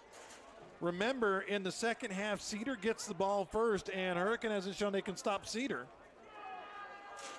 They only let Cedar have, that's crazy. Cedar had 2 possessions.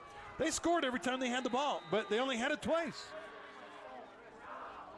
So big kickoff here. Alarcon, after making the field goal, see if he's jacked. He kicks it, and it's going to go into the end zone for a touchback. And Cedar will most likely just clock it and go into the half. I don't know. You got man with a pretty good arm, AJ. Maybe you let him throw a couple of deep balls. I would clock it, but that's just me. Well, and if you do take a couple shots, you're just trying to put it, somewhere where only your guy has a shot at it. If they'd have gotten a run back out to the 40 or something, I'd say, yeah, take some shots. But with the ball at the 20, you really need 2 long plays. They do have a couple timeouts. And they come out in the spread with twin wideouts to the left, one to the right, and a slot. And they just hand it to Powley, see what he can do with it. Powley breaks one tackle, breaks another, and gets about 11 yards, but that's about it. And I think Cedar will just let the clock run out from here. No, they do take a timeout. Is that one of those, AJ, where you hand him the ball? If he gets 3 or 4, you let the clock run out. If he gets a first down, you call timeout? I think that's exactly what that was, and maybe now they'll take a shot. The thing is, he didn't get 20 or 30. He got 10. So that would mean you're still only at your 30-yard line with 14 seconds left. And Hurricane's got to be playing a real soft prevent type defense, right? Keep everything in front of you. Especially since they have no idea about the arm strength of Jackson Mann, right? We know he could chuck it pretty good. I don't know if he can throw 70 yards, but he could probably throw it 40 or 50, and that might be enough. Yeah, especially with the timeout, right? If you can get it down in Hurricane territory with the timeout, and then on the last play of the half, maybe try a Hail Mary. Again, thanks for joining us tonight here on ESPN Radio 97.7 FM. We're at Hurricane High School. We already have Snow Canyon has moved on to the second round. And the Warriors will play, AJ, get this. Their prize is to visit Crimson Cliffs next week. And Desert Hills was well on their way to a victory. Desert Hills will go to Stansbury if they hold on. All right, 1st and 10 at the 30. Powley again, right side. Gets a first down and fumbled the football, did he? Somebody up in the press box thought he fumbled. I don't think he did. And a gain of about 9. And the clock will run, and I think that's going to be the half. Cedar lets it run out as he didn't get a first down, and that'll end the first half with a 17-14 game. AJ, when you think about this first half, one of those stranger first halves because we only had a total of 3 possessions each, and the one for Cedar here at the end didn't count because the half ran out. So basically 5 possessions in the second half. That's like half as many as you might expect. Yeah, I mean, we really didn't see a stop in this game so far. I mean, I guess there was one 4th down where Hurricane was about to go for it and decided to kick, also in interest of time. Bizarre half, but it's been fun to see, and we're locked in a tight one. 17-14 is the score here at intermission. A first round 4A playoff football here on ESPN Radio 97.7 FM. When we come back, we'll bring to you our InfoWest halftime report as, one team we know is already advanced. A 5 o'clock game saw Snow Canyon move on. We'll give you a score and some highlights from that game. We think Desert Hills is on their way to a big win. Salem Hills on their way to a big win. And we got a good one here. It is, again, 17-14 at intermission. We'll take a 3-minute timeout. Back with the InfoWest halftime report after this. What's up, Southern Utah? This is Casey Winters from Nets on Fire, where it is always basketball season. The new school year is here, which means basketball season is only a few months away. Get your game on point at Nets on Fire. We have amazing expert trainers ready to work you out in a group or individual training. Hustle over to netsonfire.org to see our full schedule of individual trainings, group trainings, camps, leagues, tournaments, and events. Nets on Fire, building champions on and off the court. Feeling held back by pain? It's time to discover Dixie Chiropractic, where we're all about making life extraordinary. Whether you need to recover from a car accident or if you're just tired of chronic pain, we're here to help you live your best life. We don't just treat symptoms, we get to the root of the issue. Dr. Ward Wagner and his team use cutting-edge methods to ensure your journey to wellness is as effective as it is compassionate. Visit DixieChiro.com or call Dixie Chiro at 435-673-1443 to live life pain-free. DixieChiro.com. Hey neighbor, great day to be at the reservoir, huh? What are you doing now, Phil? Getting ready to go for a bit of a swim here. Why are you backing your truck into the lake? Don't worry, I'll roll up the window before I go under. That's not a submarine, Phil. See the camper shell from St. George Topper there on the back? That's a top quality Lear shell. Waterproof. I figure I can take my fishing game to the next level. The deep level. That's where you find the big boys. This isn't going to work out well, Phil. No, I used waterproof duct tape to seal the undercarriage. I'm onto something here. I'll start calling search and rescue. This is Kyle with St. George Topper. Come in now for any new Lear 100XQ shell, and we'll throw in the carpet headliner, fold-down front slider window, and keyless entry upgrades at no extra cost. That's a $680 value. Boldly going where no... Well... at least his fishing gear will stay dry in that new Lear camper shell. St. George Topper, we're on the boulevard. Don't go topless. Flynn Companies in St. George provides commercial building services to all of Utah. They bring your vision for the building to life without compromise. Flynn's customers have come to expect innovative solutions backed by unparalleled technical expertise and a disciplined approach to project building. Flynn Companies is a proud booster of the Southern Utah community and has literally helped to build it.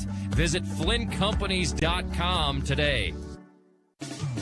Wendy's knows everyone hates cold, soggy fries. That's why at Wendy's, they serve them up hot and crispy every time. Yep, Wendy's means always hot and crispy every single time. So don't risk going somewhere else. With natural skin-on potatoes, every order of hot and crispy fries is prepared to golden goodness and perfectly sprinkled with sea salt every time. Head to your St. George Wendy's today to get your hot and crispy fries and make every day a fry day.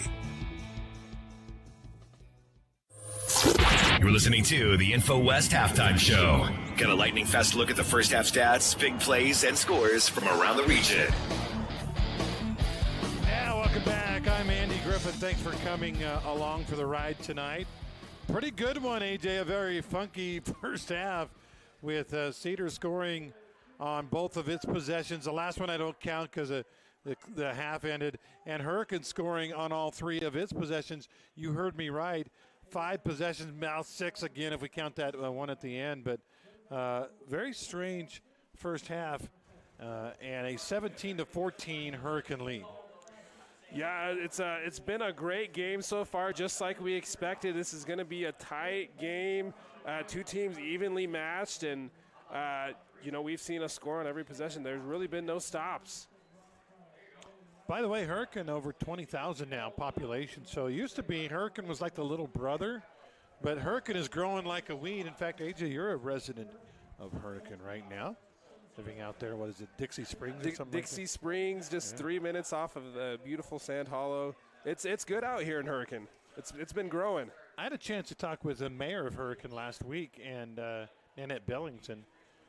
She was actually off the air. She was like, probably the next high school that gets built in southern Utah is going to be somewhere in Hurricane, maybe out in the Dixie Springs, Sand Hollow area, perhaps. Well, and you're seeing massive growth there. Long Valley, that would probably encompass a new high school there in the Sand Hollow, Long Valley area. Tons of growth there off the Washington Dam Road. And people say, is there enough water for all that? Well, that's Zach Renstrom's job, right? Make sure we all have it. He's the water czar. Halftime today brought to you by InfoWest, the internet people. For the fastest internet in southern Utah, go to InfoWest.com. And AJ, just right off the bat, I want to get your impressions on what Hurricane, the game plan for the Tigers: possess the ball, run the football. That's what they've done all year. 350 plus carries, rushes this year, and then just suck the life out of the clock. I mean, two drives of more than 6 minutes each, both of them ending in touchdowns. And for Cedar, it's got to be frustrating a little, right? Yeah, I think Coach Cowan, if you told him, hey, you're going to take up X amount of minutes on the clock, which is the lion's share, and you're going to score on every possession, he'd say, I like my odds. So you figure one drive was 6 minutes to start the game. The second touchdown drive was over 7 minutes. And then that last drive that ended in a field goal was about 4 minutes long. I mean, that's 17 out of the 24 minutes in the first half. Talk about time o' possession, AJ. Pretty darn impressive for the Tigers, who lead by 3 here at the half. Yeah, and the only question mark that's probably looming is Dylan Gabriel took a pretty big hit right before halftime. He did return, but hopefully he's healthy enough to finish out this ball game. All right, let's start the InfoWest halftime report with some Hearst Ace Hardware scores. We learned about it earlier. It was a 5 o'clock kickoff between Snow Canyon and Murray. The Spartans of Murray, the higher seed, but Snow Canyon, the heavy favorite. In fact, Nolan Perry had Snow Canyon a 13.5-point favorite, and they did not disappoint as the Warriors beat Murray by a count of 27-7. It was only 7-0 at halftime, but Snow Canyon came out in the second half and scored 3 unanswered touchdowns. Westbrook had 1. Condi picked one up on a fumble recovery, scoop and score.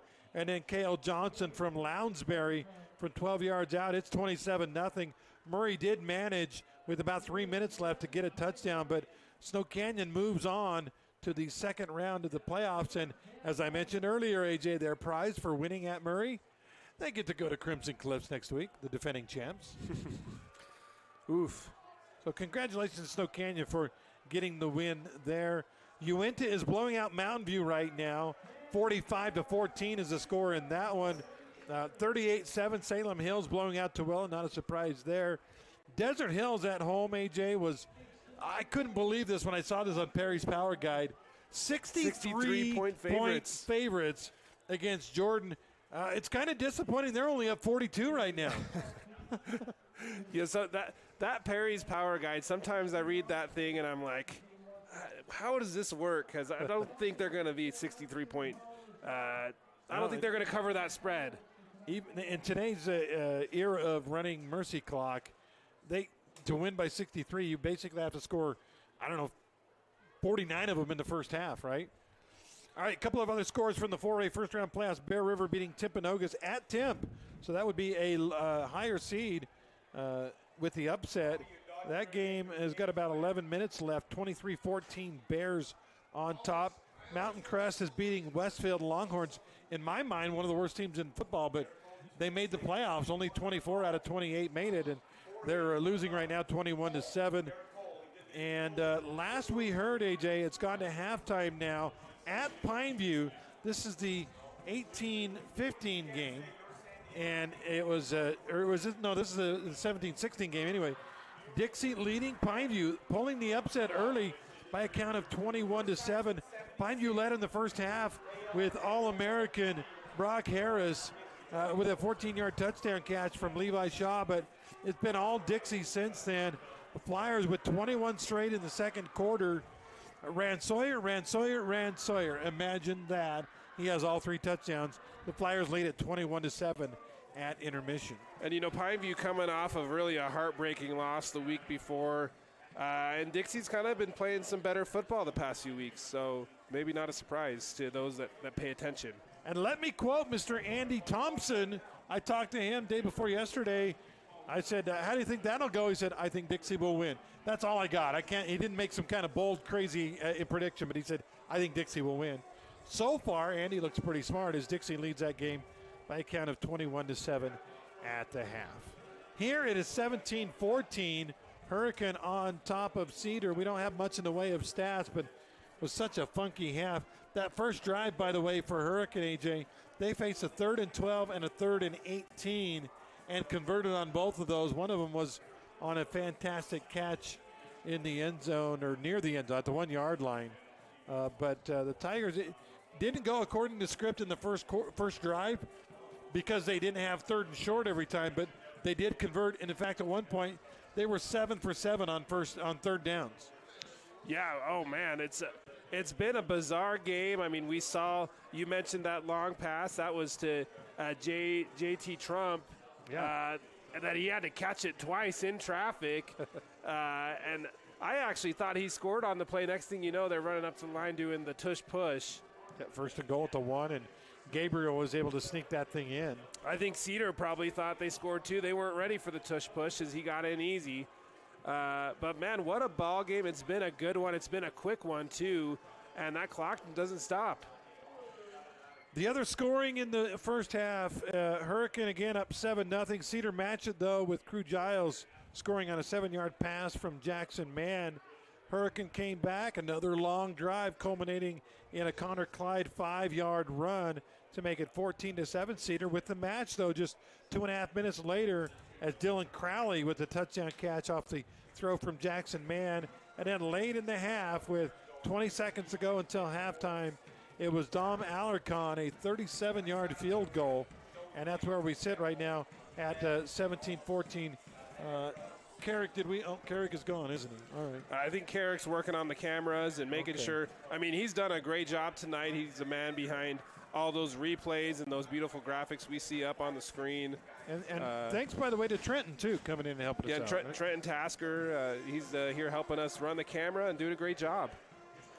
We are at the half. We'll take a 2-minute break. Let's make it a 3-minute break. Take a 3-minute break. Info West halftime report. Hurricane leading Cedar 17-14. Reds will get the ball first when we come back.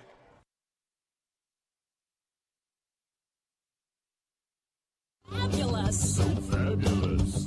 Fabulous Freddy's Car Wash. Want your car sparkling clean and to save big on gas? Now you can go unlimited for as low as $20 a month. That's right, get your unlimited car wash pass and save 20 cents per gallon on gas. But wait, it gets even better. The higher the wash package, the more you save. Up to 40 cents per gallon every time. Don't miss out on these incredible savings. Fabulous Freddy on River Road or North Bluff in St. George. Go unlimited today. Get ready. Let's wash our cars at Fabulous Freddy's.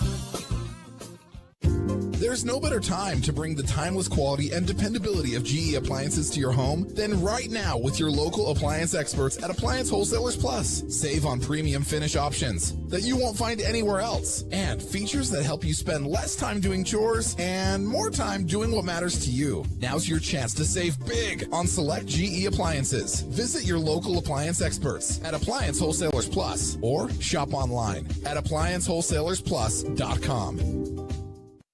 Hi, it's Tyler with We Win Injury Law. People usually call us when they're involved in a vehicle accident, but there are so many other areas we specialize in. Long story short, if you've been injured, we can help. Maybe you've experienced medical malpractice, or a loved one has suffered nursing home abuse, or even a wrongful death. If so, call us today. You need an experienced injury lawyer who knows how to fight insurance companies. Unlike most lawyers, we are not scared to go to trial to fight for what you deserve. Call us today at 435-688-9558 for your free consultant, or visit us at WeWinInjuryLaw.com. InfoWest, the Internet people, are proud to be your local Internet provider. Being local means supporting our community. As InfoWest celebrates 30 years of business, we want to introduce you to one of our friends. Hi, I'm Kylie Field from the Women's Business Center of Utah, and I'm excited to invite you to our 6th annual Exploring Possibilities Conference.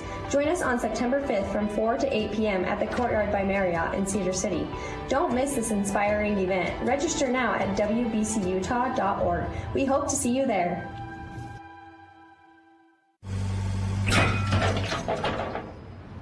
That's not good. What? Yep, your car's broken. Oh, come on. But we can fix it and get you back on the road quickly. Ooh, I like the sound of that. Pro Auto Care in St. George can handle anything under the hood of your Honda, Acura, Toyota, and Lexus. From oil changes to major repairs, quality work at an affordable price. Check them out at yourproautocare.com. That's yourproautocare.com. I've said it before and I'll continue to say it. Lighting is the jewelry for the home. Here at Wilkinson's House of Lighting, we go to every effort to find the latest and greatest new ideas and styles in decorative lighting. You may find it interesting, but we really do get excited about great lighting. We've recently returned home from the latest lighting trade show, where we found a number of exciting pieces. Those items have been arriving, and the showroom is filling up with fantastic new ideas that will make the statements you've been searching for. Come on in and get excited about lighting with us and see what's new. Wilkinson's, 88 East, 1160 South. Tonight's action is brought to you in part by Fabulous Freddy's. All right, welcome back. We're going to roll a little highlight package. I don't know how many of the highlights we'll get in, but we're going to roll a little highlight package right now as AJ and I get ready for the second half. Hurricane took a little extra time to come out. They just barely got out here and are not going through any kind of stretching or anything, which here they go finally. Okay, yeah, they are going to start kind of stretch things out a little bit. But Tigers leading at 17-14. One of the weird stats in this game, AJ, is the fact that the Tigers were, until that very last third down, they were 7 for 7 on third downs in this game.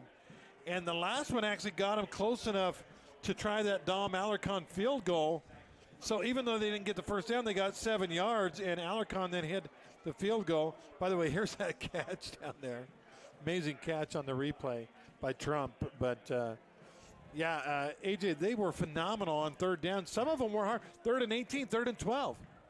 Yeah, and so they started out, 6 for 6. They finally had the one where they didn't convert right at the end. But phenomenal job moving the ball, keeping the drives alive. And when you're a running team that likes to possess the ball and you're able to convert on third down, that's going to do wonders for what you're trying to accomplish.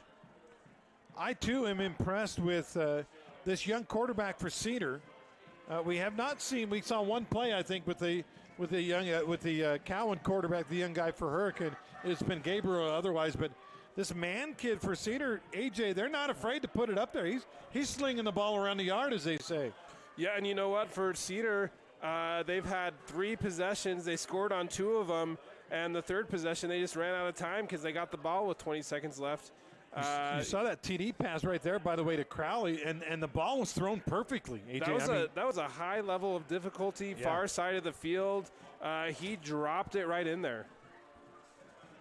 We are at 17-14 here at intermission. Hurricane going through some little jumping jacks. As old as I am, AJ, it does my heart good to see guys doing jumping jacks because we did those when I was in school. That was a long time ago, like in the 80s, man. Oh. Again, so Canyon advances 27-7. I heard the D Hills game just went final 62-14, maybe 63. I didn't know. I didn't check on that extra point, but not quite covering the spread, but they got pretty darn close. They got 263. They just gave up 14. Looks like Salem Hills is going to advance. No, they have advanced. They beat Tooele 38-7. Bear River up 9 on Timpanogos. That would be the lone upset. The lone road. No, I guess Snow Canyon got the road win too. So that would be the lone road win along with the Snow Canyon one. But we do have Dixie up by 14 right now at intermission over Pineview. That game over there in St. George, over by Costco. And here, Tigers getting ready to kick it off for half number 2.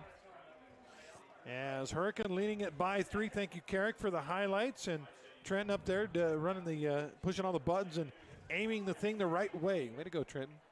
Can he hear us, by the way, Carrick? He can? Okay. Hey, Trenton. How you doing up there, buddy? You and AJ are buddies, right? You guys hang? Yeah. Yep. Now, is Trenton in the realty business like you, too? Or not yet. No? Okay. Kickoff is returnable. Taken at the 5-yard line. Return left is on. Got a haul. They just did get a hold of him. It looked for a minute like the return man was going to go, AJ. They were able to just get him spun around before that thing went to the house, but he did get it out to the 33, a return of 28 yards. The question now, AJ, is can anybody get a stop? Yeah, Remember, we had 5 possessions, 5 touchdowns, not counting the half-ending possession. So here we go, man and company with the ball. Trips to the right, Powley in the backfield. They run a little swing pass to the right side. A catch is made, but it'll be a short gain on the completion. I think Crowley on the catch. That's one of those, it took the ball a while to get out there, right? It was Crowley on the catch. And in this game, if it continues the way it has, it might be who can get one stop tonight. Yeah, no, you're not kidding. If Cedar can go right now and put a touchdown on the board, man, wow. If Hurricane gets a stop. Down to one stop. If Hurricane gets a stop, they'll probably possess the ball again for 6 minutes, so who knows? 2nd down and 8. Handed to Powley. Powley trying to get to the left side, tries to use the speed, gets outside, turns a corner and has a first down.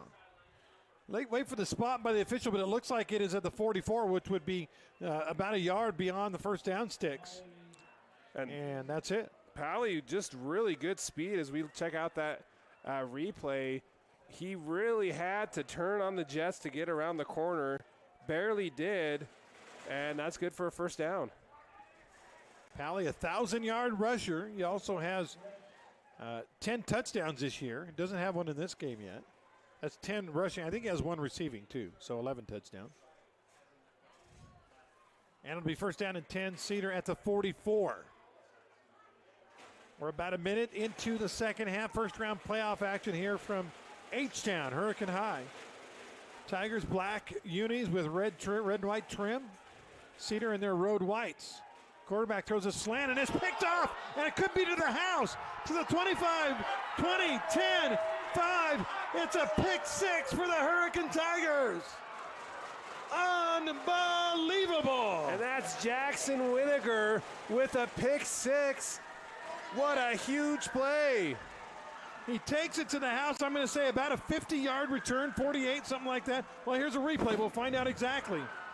Slant, steps in front of it at the 49. So 49-yard Winiger, pick 6. The Tigers now lead by 9.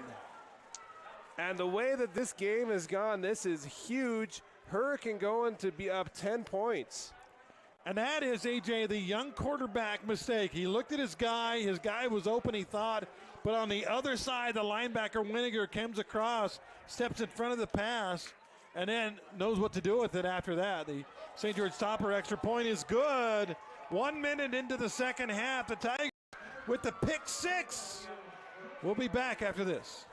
Ace is the place with the helpful hardware, folks. See Hearst first and refresh your home with Ace's Red Hot Pies. Check out the Ace Paint Collection with durability for everyday life. Save $2 on Kills Primer and select Rust-Oleum Spray Paint is 2 for $13. Switch out that air filter with buy 3, get 1 free savings. And buy more, save more on cleaning supplies for every part of your home. Hearst General Store Ace Hardware, conveniently located in the heart of downtown Cedar City and St. George. Ace is the place with the helpful hardware, folks. Look, Mom! I drew you a dinosaur! Son of a brontosaurus! Not ideal. You're using Sharpie on the living room wall. Ideal Home and Paint's Kelly Moore paint selection. Make your house, flaws and all, look its very best with a little help from Kelly Moore Paint and Ideal Home and Paint. Ideal Home and Paint, your local paint experts in Southern Utah since 1975. Tonight's action is brought to you in part by Intermountain Sports Medicine. Welcome back. The tenor of this game has changed considerably. Again, it was Hurricane clinging to a 3-point lead at the half, and right out of the half, a pick six. And the Tigers now lead it by 10. The kickoff rolls around on the ground. One of the upmen has to go back and get it. And Cedar will have to start from deep in their own territory at about the 15 or 16. Again, the interception. We'll watch the replay again. You just watch the linebacker steps over. He thinks this guy is open. The linebacker, Winiger, steps over and says, "Thank you very much," threw it right to him. And then he ran at the 49 yards for a touchdown. And the Tigers lead by 10. Now Cedar, they need their young quarterback, their young sophomore, to really get her done now, down by 10. The good news is they still have most of the half to make it up. Ball from the 16. Throw to the right side. It's a jump ball and nearly picked off. Good coverage out there for Hurricane on a high, long, deep ball that falls incomplete. Trace Overson of Cedar, he was an intended receiver. He became defender, as that one was just a wounded duck. Number 80 was the guy that made the play for Hurricane on defense. I don't know who that was. I don't have an 80. Do you have an 80 somewhere? That's Carter Wardle. Okay, Wardle. Yeah, good job. I think that's the second time we've called his name, right? Yeah, he did something earlier. I can't remember what it was, but he did something good earlier. By the way, flag down is a defensive holding. So as excited as we were about the play, they're going to call a penalty, not an interference, but a hold. That means 10 instead of 15 yards is all that means. And I don't know where the penalty came from, because certainly where the ball, maybe he held him before the ball got down there, but certainly the point where the ball came to them, there was no interference there or hold. But it is a 1st and 10 Cedar. They send a man in motion. And somebody moved. And it's going to be 1st and 15. Illegal procedure or false start on Cedar. Again, this game, which was kind of simple in the first half, get the ball, use the clock, score points, has become very complicated now. With a pick six by the Tigers, and now Hurricane called for a penalty. Cedar called for a penalty. We're just a minute into the second half. Powley, left side, not much room. Pretty good pursuit by the men in black. Powley will get 3, maybe. And this drive just so important for Cedar. Going down at half in the final seconds with a field goal, and then coming out of the gates with a pick six. You've got to at least get a few first downs if you want to stay in this game. If you go 3 and out here, you're in big trouble. Well, and if you think about it, if they do go 3 and out and Hurricane scores, they're going to use a lot of clock, number one. And they would, if they hit the extra point, have a 3-score, 17-point lead. That could really spell the end for Cedar. So you're right, they got to do something here. 2nd down and 12. They throw an out pass. The catch is made by Crowley. Breaks 1 tackle, and he'll go down at about the 34, I think. Pretty good effort.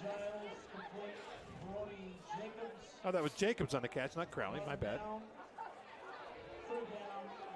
Crowley was there blocking. I think it was actually Giles, 3 that made the catch, right? Yeah, Crew Giles on the catch, and he did a good job to set a tackle and get them within striking distance of a first down. Yeah, it was 3rd and 12. Now it's, or 2nd and 12. Now it's 3rd and 2. Hurricane crowd making some noise, banging on the bleachers. Quarterback man rolling to his left. On the run, throws it downfield, and the ball is overthrown and incomplete off the hands of Giles. And that'll bring up a decision time for Cedar. AJ, at your own 34, 4th and 2, you going here? I think you probably... Oh, they're going to send the punt team out, so doesn't matter what we think. Doesn't matter what we think. We're not coaching. They were going to punt. The thing about it is the Hurricane offense has used so much time, you almost feel like you have to go because you may not get it back for 6 or 7 minutes, right? You're definitely going to need to stop. I think, like you said, Hurricane scores a touchdown. It's about time to turn the lights out. Kick is a low line driver picked up by the return man. He ducks under one tackle, but can't get away from the second. But a good job to run up and catch the ball, AJ. Otherwise, that thing might have rolled for a mile. And you wonder on this last possession, 3rd and short, Cedar electing to throw it deep on a kind of a low percentage throw, uncovered. Would have liked to have seen Mann maybe run it as he was rolling out on the bootleg, or dump it off to a dump man just to get the first down. But anyways, here they go. They need a stop. That was Austin Roberts who stepped up and caught that one. Again, if he doesn't make that catch, that ball rolls all the way down, probably inside the 20, maybe inside the 10-yard line. So he caught it, and even though he didn't have a great big return, he saved the Tigers at least 20 yards. Now Hurricane comes out with a 10-point lead and the football. They hand the ball up the middle, and Clyde will have a few yards, 3 maybe, 4. Give him 4 from the 40 to the 40, 41 to the 45. 2nd down and 6. And that, if you're Hurricane, is exactly what you want. 4 yards in a cloud of pellets. Use the clock. Take your whole time on the play clock, and then try to get a first down on 2nd and 3rd down. That's exactly what they want. 2nd down and 6 from the 45. Gabriel has gone all the way at quarterback except one play. He hands the ball to the sweep man, and good job by Cedar of setting the edge, making him cut inside, and there was no room for McRoberts. Oh, Jacobs on the carry, but either way, no room for this fly sweep, and he was lucky to get about a half yard, maybe a yard, 3rd down. You got something special in the playbook for 3rd and 5, AJ, for the Tigers? They lead by 10. They're sitting in the catbird seat, right? And I almost wonder, this is 4-down territory. You say you just run your regular offense. Say I'm okay with 3 or 4. I would not. I would punt the ball up 10. Well, we'll find out. He is going to throw, and the ball's incomplete. What happened, AJ? Well, that was a pretty special play call. It was a fake handoff, fake double jet play sweep. action, yeah. Yeah, double play action, and then he pulled the ball, and he hit his man, but it was in coverage. Actually, should have been caught. Yeah, I'm looking at it now, and I think the receiver probably looking at his hands going, why have you betrayed me? Tigers do send the punt team out now on 4th down and 5, so this will be the first stop of the game, and only the 2nd, 3rd down that Cedar wasn't successful on all game. They're 7 for 9 on 3rd. Low snap, bounces in. The punter has time and gets a kick away. Wow, great play by the punter. Fair catch called fumbled, but I think Cedar got back on top of it. Wow. That whole play was screwy. By the way, they're trying to, I believe they're going to say fair catch interference. I thought he had room to catch it, AJ, and just didn't.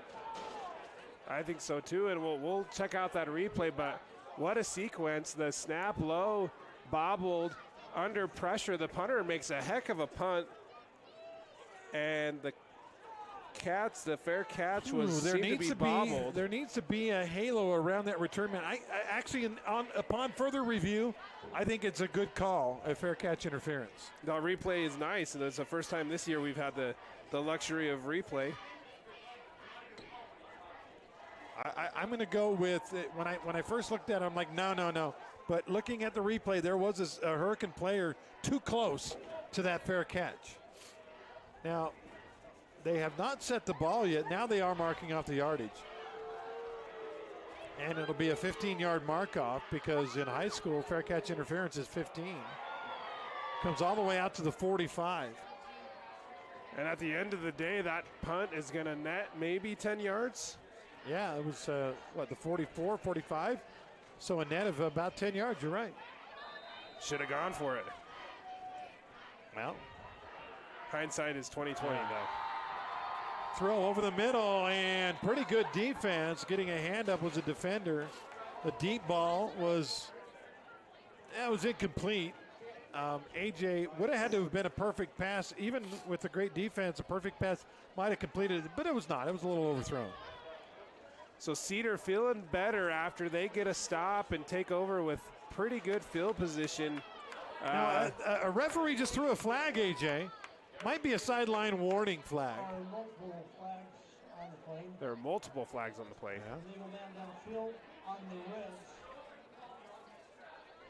I think we're going to have offsetting penalties, perhaps. Because it was an RPO-type play, a lineman had wandered downfield. And sideline warning against Hurricane. Legal man and sideline warning. So actually, it will be a 5-yard mark-off against Cedar. And the sideline warning is sideline warning is not a yardage except on the second one. Mm-hmm. So now it's 1st and 15. Or is it? No, it's 2nd and 15, right? Oh, 1st and 15. All right, thank you. Ball at the 40. Cedar needs a drive. Little late handoff to Powley, and he'll fight for a couple, but a late flag comes in, and I think we might have a holding penalty. Again, we really appreciate all the sponsors that get us on the air, including Wilkinson's, Light It Up, Region 9 since 1946. Wilkinson's House of Lighting has been a fan of all Southern Utah sports. Lights, fans, and fixtures. You know, contractors and homeowners are always welcome at Wilkinson's. And a flag came out late. Did they wave it off? I think they waved the hold off. Oh. Yeah. So no penalty. Gain of 3 for Pally. Second down and 12. I think the down guy's confused, but there was a penalty on an illegal man downfield. That is not a loss of down. So it should be 2nd and 12, not 3rd, even though he had last down marked as 2nd. It is 2nd and 12 now. With 7:09 left in the 3rd quarter. Quarterback to pass. The throw. Screen is intercepted. Picked off by a lineman. The lineman is taken down, but it's an interception. The quarterback thought he had his man on a screen, and one of the linemen said, "I got you." And Hurricane gets a second interception of the second half. And that is Alaveo Fano, the big man. And he actually, number 44 there, he had a couple of penalties earlier in the game. He's redeeming himself with a big-time interception. He almost had a big man touchdown. I'll tell you what, AJ, he was smart. He got blocked, and, you know, on the screenplay, the linemen are supposed to give you a little block and then let you go. He felt that. He felt a little block and then hung back by the screen guy. And when that ball was delivered, he was like, thanks, I appreciate it. First down, now Tigers. The Hurricane defense coming up clutch here in the second half, and a touchdown here would put them in the driver's seat to advance in the playoffs. They're in the driver's seat. It'll put them in a limousine is what? Handoff up the middle. And a big gain. They finally get him down all the way down at about the 12-yard line. And now he's giving him the business. Oh, man. Clyde on the carry. Some little extracurricular action with Cedar after the play. The ref didn't catch it, but the booth and this side of the stadium are upset. I thought I saw the ref reaching for a flag. He must have changed his mind, huh? I guess so. Still, the gain by Clyde, AJ, was a dozen yards. Down to 18 yards, 17 yards rather, to the 13. And the Tigers have first down halfway through the 3rd quarter. Again, a touchdown and extra point would make it a 3-score lead. And big trouble for Cedar. Handoff up the middle, and this is going to go for a touchdown.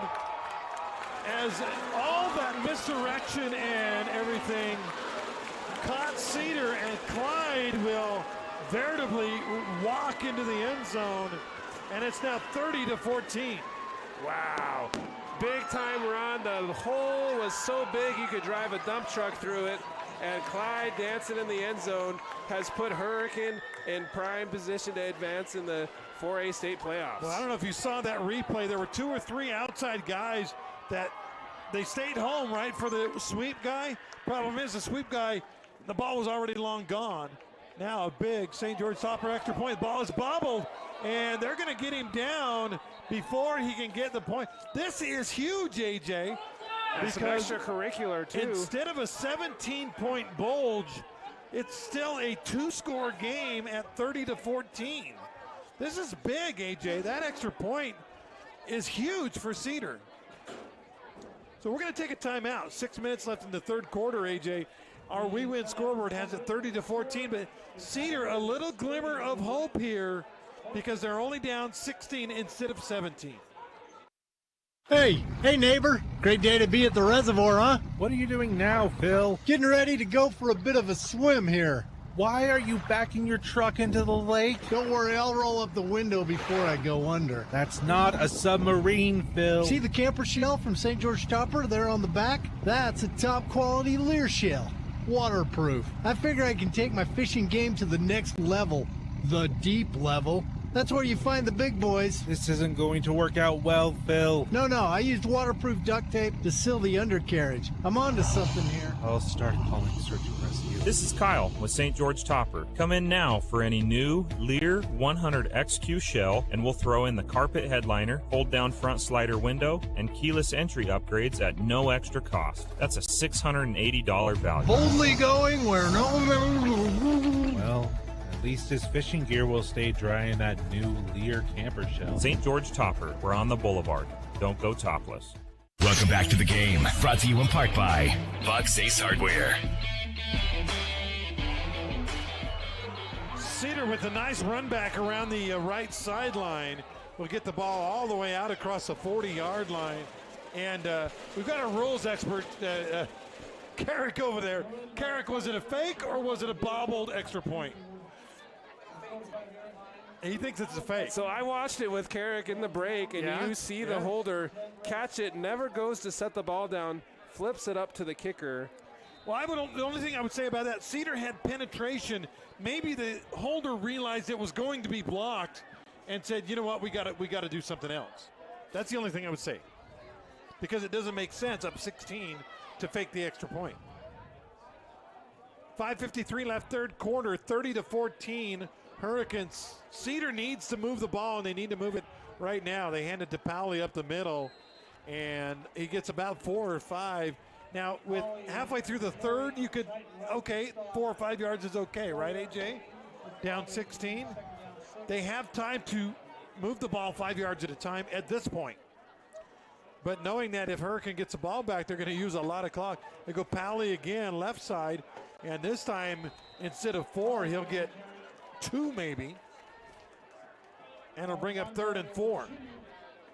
And like you said, Cedar are holding on to a little bit of hope. They're down 2 scores, not 3, but that means every possession here on out is a must score. Massive miss on the extra point. Whether it was fake or whether it was they knew it was going to be blocked and they decided to try something else, or it was bobbled, whatever it was, it makes it, instead of a 17-point 3-score lead, it's a 16-point lead. Now, that being said, Cedar's still got to move the ball, and they've got a 3rd and 4 right here. And timeout, Hurricane. We'll take it with the 4:47 left, third quarter on our We Win scoreboard. Tigers up 30-14 on Cedar. What's up, Southern Utah? This is Casey Winters from Nets on Fire, where it is always basketball season. The new school year is here, which means basketball season is only a few months away. Get your game on point at Nets on Fire. We have amazing expert trainers ready to work you out in a group or individual training. Hustle over to netsonfire.org to see our full schedule of individual training, group training, camps, leagues, tournaments, and events. Nets on Fire, building champions on and off the court. Tonight's action is brought to you in part by Appliance Wholesalers Plus.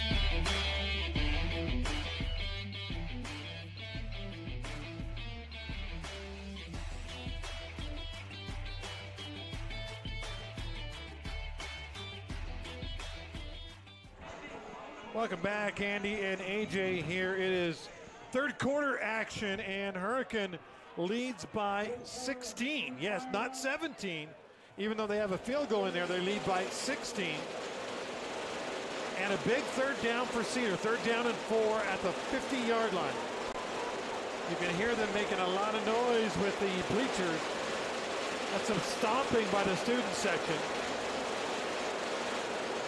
Man is going to pass, rolls left, throws it underneath. The catch is made by Pally. He's got a first down and more inside Hurricane territory and all the way down, AJ, to the 30-yard line.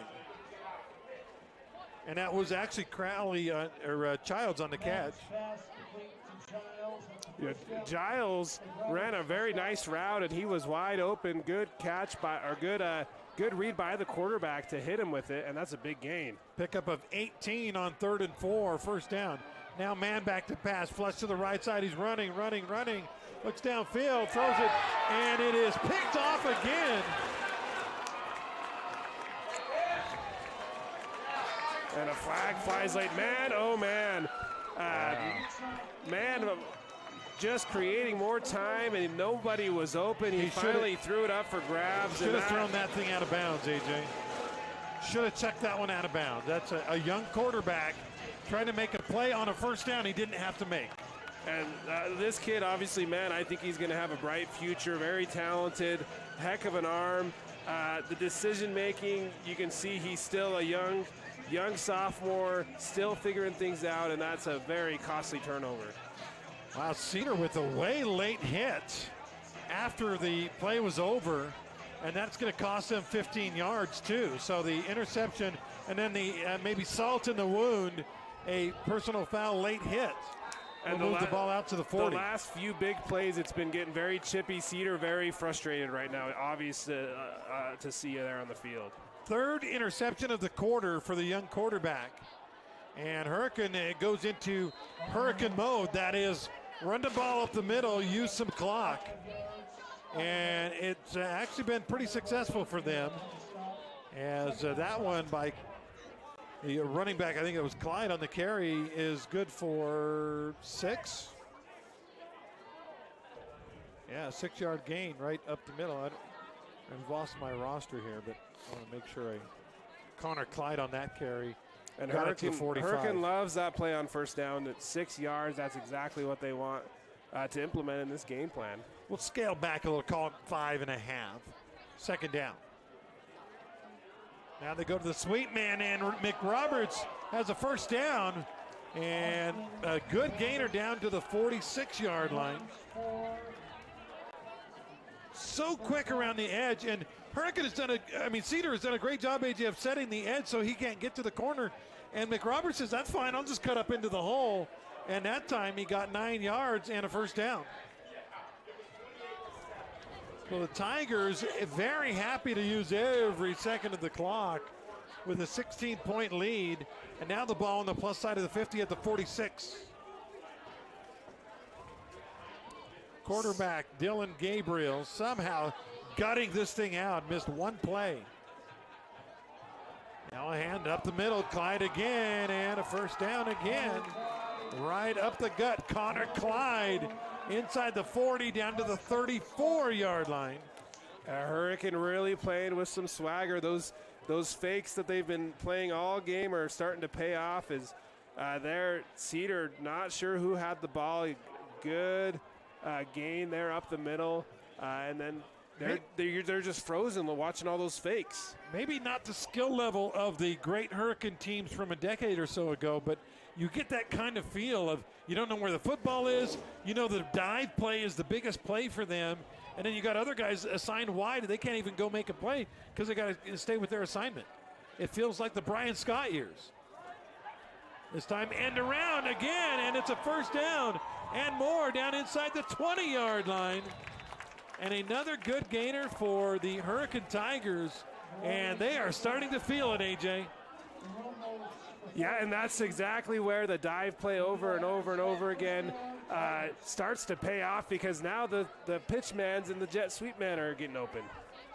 Another great run around the left side, and the Hurricane Tigers that one's C.J. Trump on the carry. With a 16-point lead, now have the ball right on the cusp of the Flynn Roofing red zone at the 20-yard line. And you say, okay, they flubbed the extra point. They're only up 16 instead of 17. If they score here, they're up 22, 23 points. This thing's over. Gabriel sends a man in motion. McRoberts hands it to him. Up in the hole, dancing around the edge, looking for the corner to the 15, to the 10, and out of bounds inside the 10. Another Tiger first down. So we've seen it go on the last 3 plays, 1 to the dive man, 2 to the pitch man going left, and now to McRoberts on the right side. And it's working in every single direction that they're taking it. Wow. Got to make your head swim, right? If you're a defender, you're dizzy. You're like, where's the football? The ball's at the 7 now. First down and goal to go. And Cedar has got to have a stop here, obviously. At least force him into a field goal situation. Now, correct me if I'm wrong. Has Hurricane scored on every possession in this game? I think so. All right, first and goal to 7. Handoff, Clyde up the middle. He's going to make it into the end zone. And the Tigers score again. And I hate to say it, but I think the route is on. Wow, and Hurricane High School so dominant tonight, running that misdirection spread offense. It's really, really taking an effect now. And the party is on. Like you said, the route is on, and it's time to celebrate at Hurricane High School. A dive play up the middle. And it goes for 7 yards. And the running, this is always a bad thing if you're on defense. If the guy enters the end zone standing up, you don't even really get a good hit on him. Now a big extra point to make it a 23-point lead.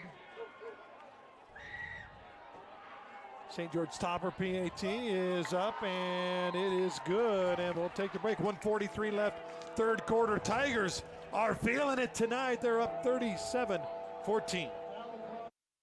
Feeling held back by pain? It's time to discover Dixie Chiropractic, where we're all about making life extraordinary. Whether you need to recover from a car accident or if you're just tired of chronic pain, we're here to help you live your best life. We don't just treat symptoms, we get to the root of the issue. Dr. Ward Wagner and his team use cutting-edge methods to ensure your journey to wellness is as effective as it is compassionate. Visit DixieChiro.com or call Dixie Chiro at 435-673-1443 to live life pain-free. DixieChiro.com. Flynn Companies in St. George provides commercial building services to all of Utah. They bring your vision for the building to life without compromise. Flynn's customers have come to expect innovative solutions backed by unparalleled technical expertise and a disciplined approach to project building. Flynn Companies is a proud booster of the Southern Utah community and has literally helped to build it. Visit FlynnCompanies.com today. Tonight's action is brought to you in part by Fabulous Freddy's.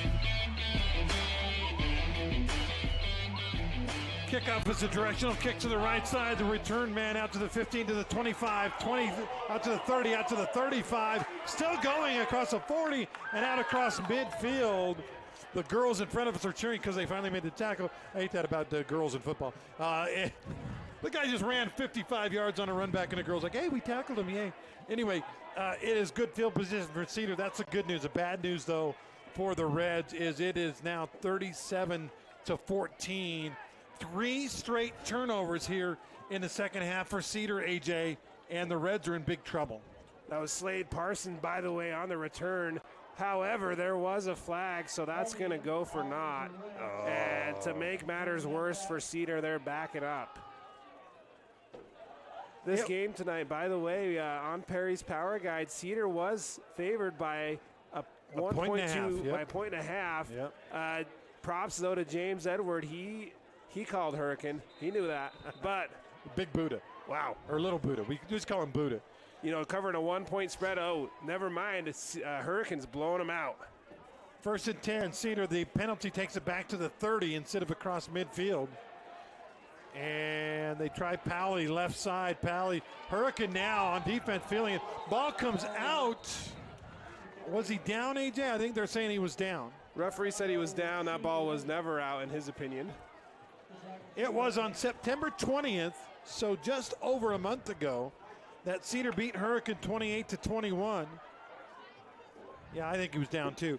As we watch a replay, Cedar scored on an Overson touchdown catch from Kelling late in the game, but they're going to need more than one man's heroics tonight. They're going to need a whole bunch of heroics as we have about 1 minute left in the third quarter, and Hurricane is up by 23. Man back to pass, looking, throws deep left side in traffic. Ball bounced around. Did he make the catch? No, it's intercepted for the fourth time in the half. And a hit along the sideline and a flag, but a pickoff for and the guess Tigers. Who? That's Jackson Winiger again with his second interception of the day. I think Winiger had in his mind, I'm going to score a second touchdown too. It was a tip drill, tipped up, and Winiger kept the concentration, made the catch, and then a very late hit out of bounds by a frustrated Cedar lineman. And the wheels are kind of off the bus at this point for Cedar. They're frustrated. And by the way, they picked up the flag. There was a flag originally. I saw it. And they picked it up and said, no, it was close enough to the sideline. We're not going to call a penalty. But again, 4 turnovers in the third quarter for Cedar. And what a third quarter it's been. It's been nothing but Hurricane. I mean, less than 11 or 12 minutes ago, it was a 3-point game. Up the middle, again, another generous gain for Clyde. No, they got a new running back in there. I'll have to check the number on that one, AJ, but a new running back in the game for Hurricane. And there is a flag now, okay. While we check the flag, I'll check the number on the running back. That was McRoberts carried that one, right? 22? What are we doing? We're having a tea and crumpets. There's a yellow hanky at the 40-yard line. I know, but they're, mark it off. Let's go. I think they're trying to get him to reset the clock, but with no microphone tonight, it's hard to say what that clock should be. The referee is saying to reset the clock to 38, and the ball, AJ, comes all the way back to the 46-yard line. Wow, must have been a holding at the line of scrimmage. Takes it back 10 from the line of scrimmage. So the gain of 7 or 8 will end up being a loss of 10. Oh yeah, you do get the down over, so I guess there's that.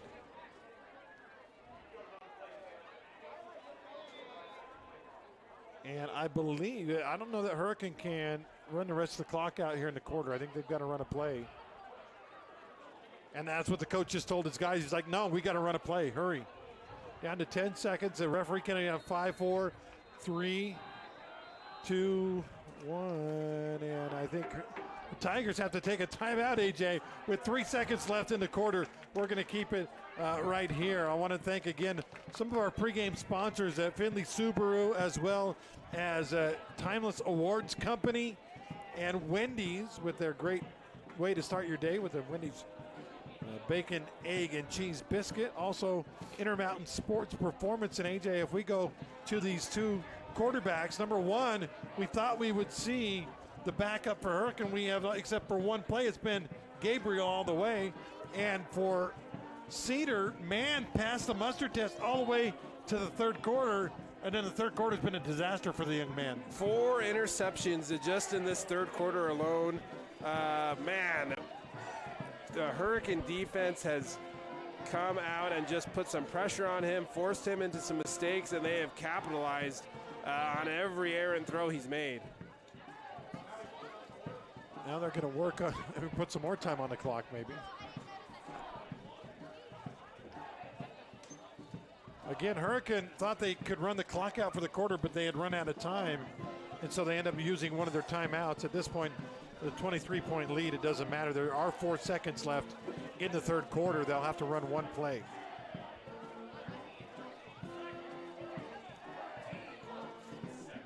He's telling them to reset the play clock, or what? 13, okay. 13. I don't know why 13. Because we watched the clock run and the referee counting it down, and I don't know.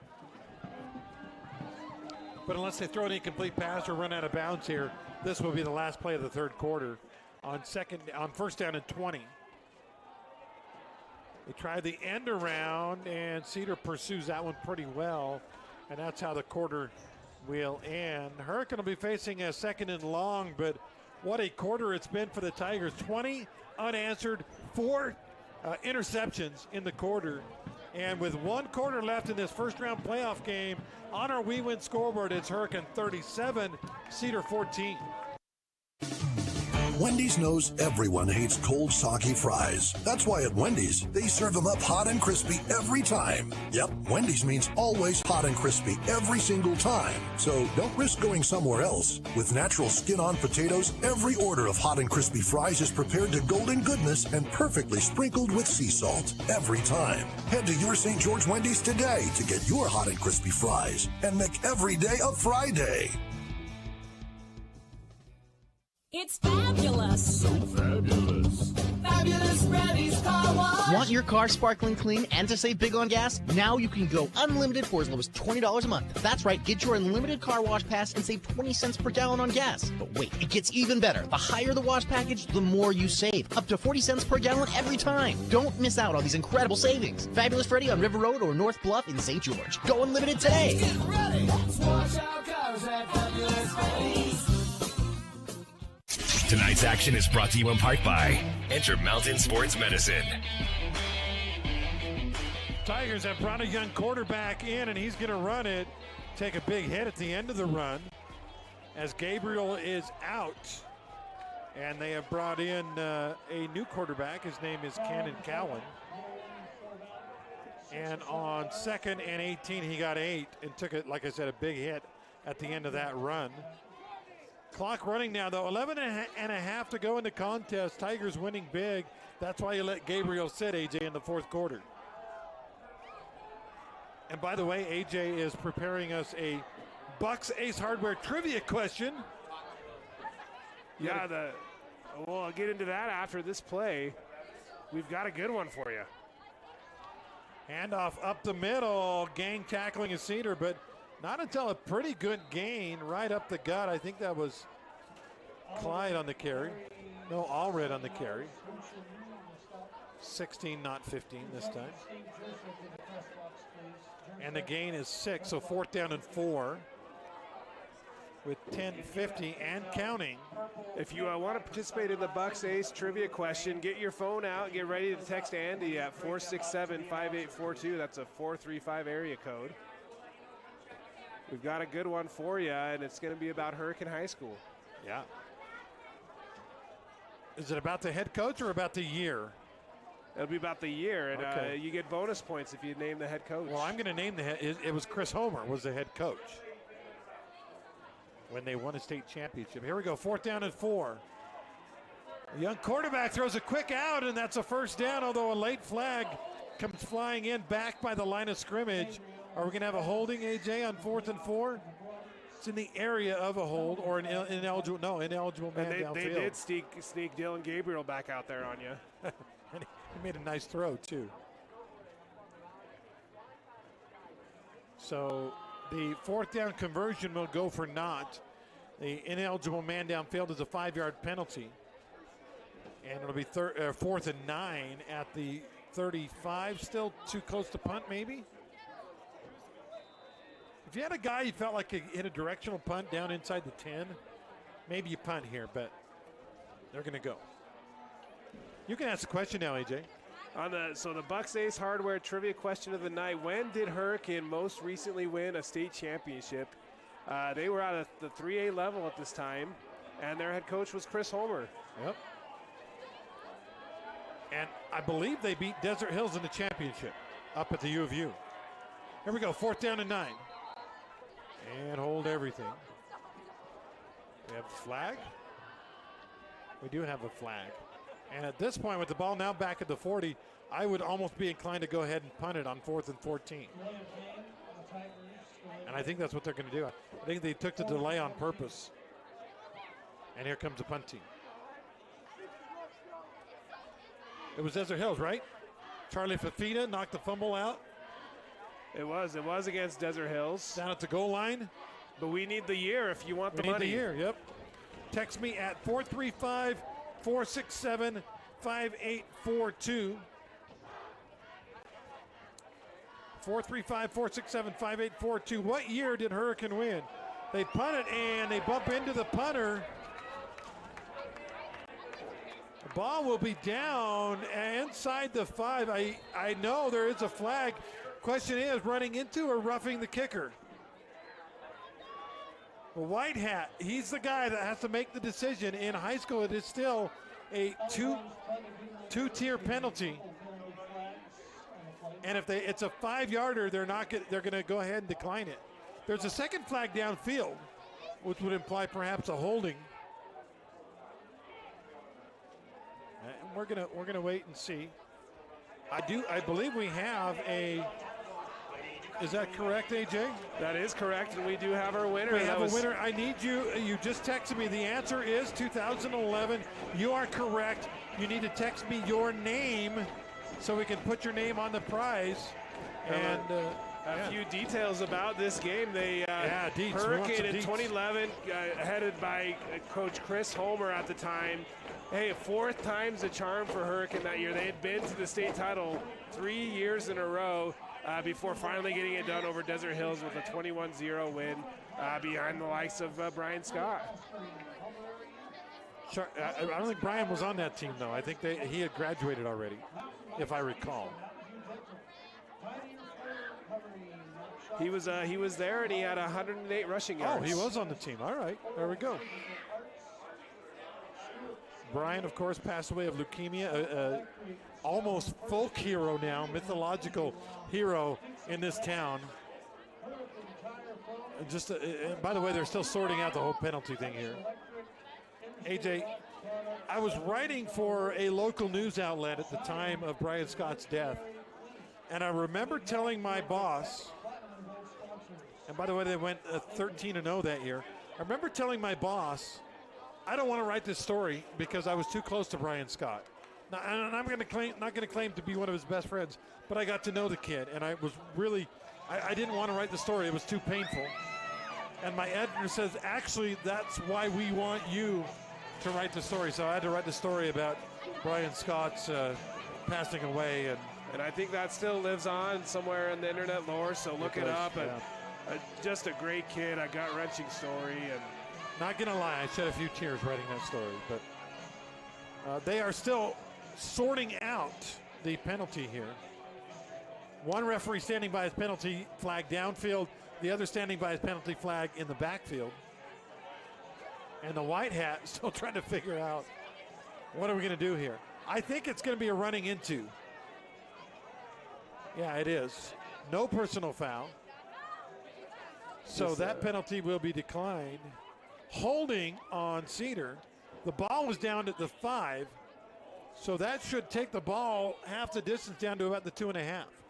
Art A. I'm not going to give his last name. Art is the winner, though, of the $25 free at Bucks. Of course, we have a Bucks right here in Hurricane. I don't know if Art is in Hurricane, but... And yes, it was snowing that day.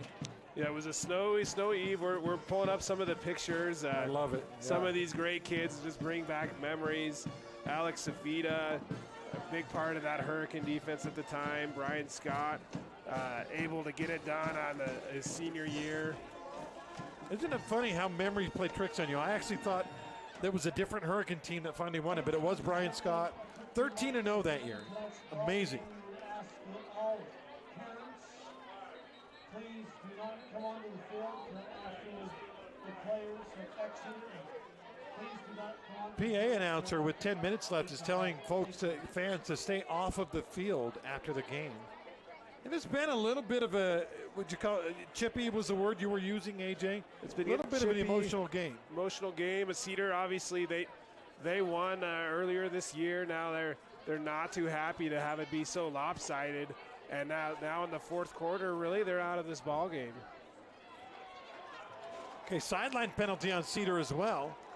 Now, here's what I don't understand. The punt was down at the 5. The hold took place at the 20-something. Why would they not mark it from the 5? We have a fascinating Hearst Ace Hardware update for you. 6 minutes to go in the fourth quarter. Pineview has knotted it up 35-all with Dixie. Wow. It's a barn burner across town. Shootout over at PVHS. So, for whatever reason, the penalties end up being actually helping Cedar. So instead of the ball being down at the 5, they're going to actually take over at about the 12 and a half.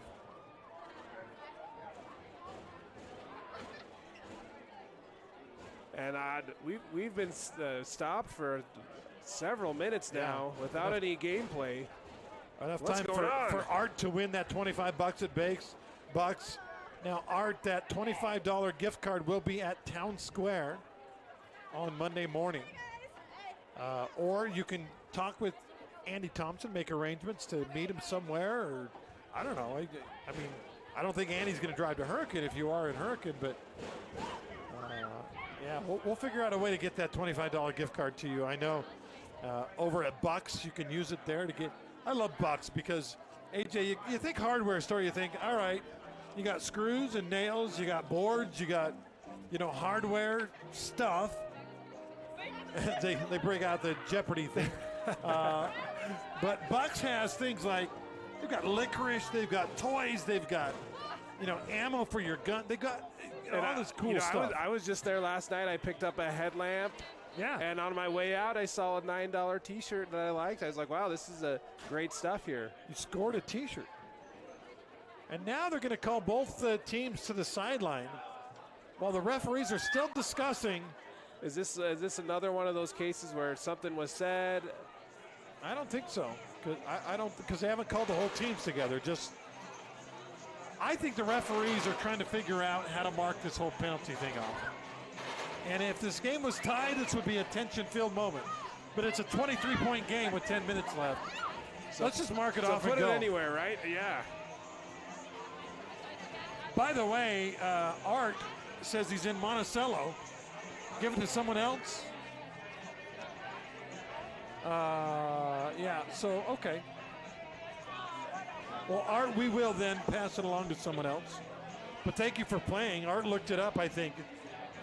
Maybe he's a Hurricane fan and knew that, but or maybe he just looked it up, but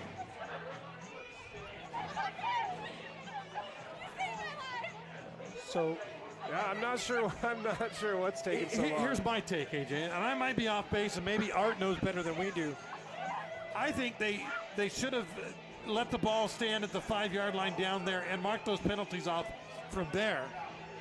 The complicated thing was there was a running into the kicker on the same play that there was a holding penalty. So shouldn't you then at that point do offsetting? And just do the whole thing over. But then to complicate matters, Cedar had a sideline penalty. The coach said something which, as a dead ball penalty, would give Hurricane a first down, right? I don't know. All we know is the referees have been conferencing for, I feel like it's been 10 minutes already. It's been a long time. Right, and you and I do not, and Trenton and Carrick, we don't get paid by the hour. But we're having a good time. And it's been fun reminiscing about Brian Scott and Chris Holmer and the glory days for Hurricane High School and their state championship in the snowstorm. Hey, Art, by the way, if you're still listening, you can, why don't you do this, Art? Why don't you text me your address. We'll mail that prize to you, and then next time you're in southern Utah, you can go to Bucks Ace Hardware. That's a way to fix it, right? Yeah. We'll mail it to him. Do it, man. By the way, Art tells me he coached San Juan, or broadcast. Anyway, he said he knew Coach Cowan when he was back there at Duchesne, and he was the head coach at Monticello. And he said he loves Cowan. And Cowan's doing a great job. First Hurricane playoff victory in about a decade. Wow. I think 2015 was the last time they won a playoff game. And I don't know what's taking so long. They're playing the country swing music. They're about to line dance out here. Is Eric Dodge here somewhere? Maybe he can teach us all how to do that, right? So we've heard the whole Jeopardy theme. We've heard We Will Rock You. We've heard line dancing music, and we still don't know what's happening down there. The referees have still not moved the ball. Halloween, by the way, is a week from yesterday, so 6 days from now. This will be the last football game before Halloween. I know a few of the kids have, in the student section, have dressed up in their Halloween costumes. We have not seen the, what feels like to me, obligatory dance team dressed as zombies dancing to Thriller at halftime. We do have zombie cheerleaders. Yeah. But I'm thinking we need, maybe next week, right? We'll have the zombie dancers at halftime. Even though it'll be the day after Halloween. Maybe? Maybe. Halloween lives on forever, right? Depends on how old you are, right? We had a lively discussion, by the way, on my show. I think we're almost ready to go about how old is too old to go trick-or-treating. And I actually posed a question on social media and was surprised most of Utahns believe that kids ought to be able to trick-or-treat all the way till they're 18 because that keeps them from getting, maybe doing some other things that teenagers maybe shouldn't do. Well, I think the other question is how tall until you can't go trick-or-treating, because when you're 6 feet tall and you're 15, you can't go either. One of the problems with you and me, we were really tall at a young age. And by the way, I think they did what I had said all along. I think they marked the penalty off from where the ball was down at the end of the play. And Cedar will now take over to 2.5. They tried Pauley up the middle, and he'll get a couple. As Cedar backed up, now down 23 and nearly 100 yards from pay dirt. I think after all that discussion, I think the officials said, hey, that Andy guy up in the booth is right. We need to mark it off from the 5. Probably not. Probably not. They probably just they probably tuned in on ESPN 97.7 and figured out what the right call was. That's got to be it. Gain of about 2.5 for Pauley, second down. Man back to pass. It's been a rough half for him. Now he's hounded, and he's going to have to duck out of the end zone to avoid a safety and gain about 2 or 3.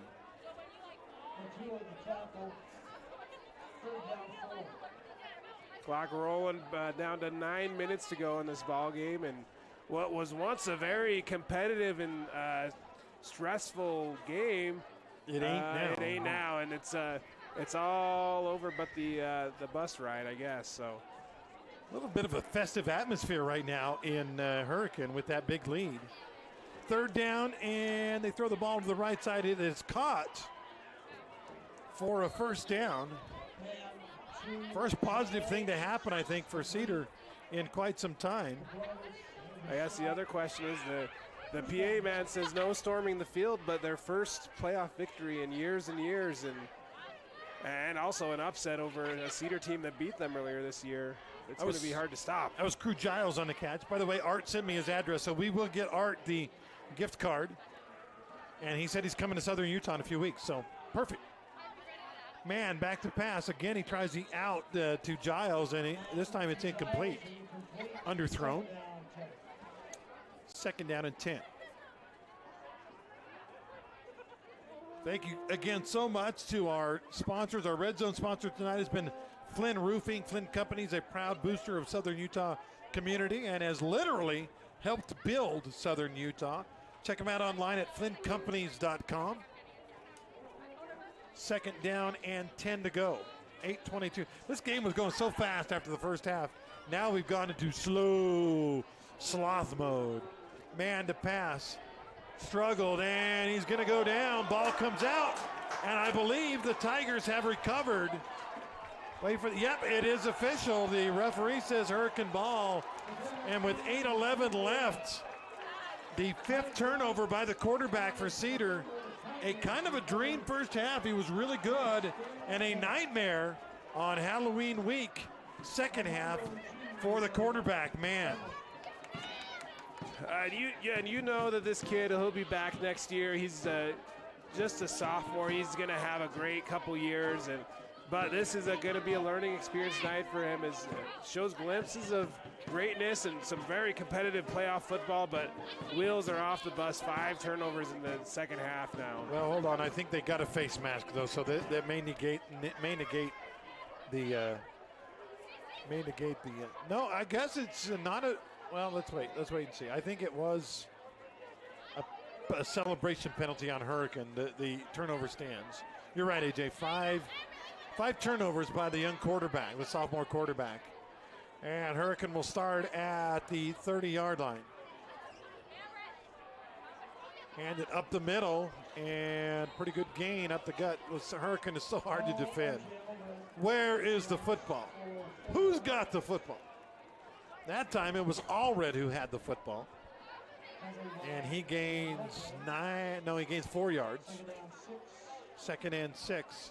Clock running with 7:45 left. We are eagerly awaiting an update on Pineview Dixie as 35 all last we heard. 35 all with 6 minutes to go, and it looked to be that Pineview was down at least 21 points, maybe more, at some point before they made this comeback. So again, a handoff up the gut. Again, Allred with the carry, and again about 3 or 4 yards. That'll bring up 3rd down and about 3.5. Tigers led on a late field goal in the first half, 17-14 at intermission. And then in the second half, they have forced turnover after turnover after turnover after turnover. That's 4, one more. After turnover. And Cedar's dream night has turned into a nightmare. It's with 7 minutes to go, a 23-point Tiger lead.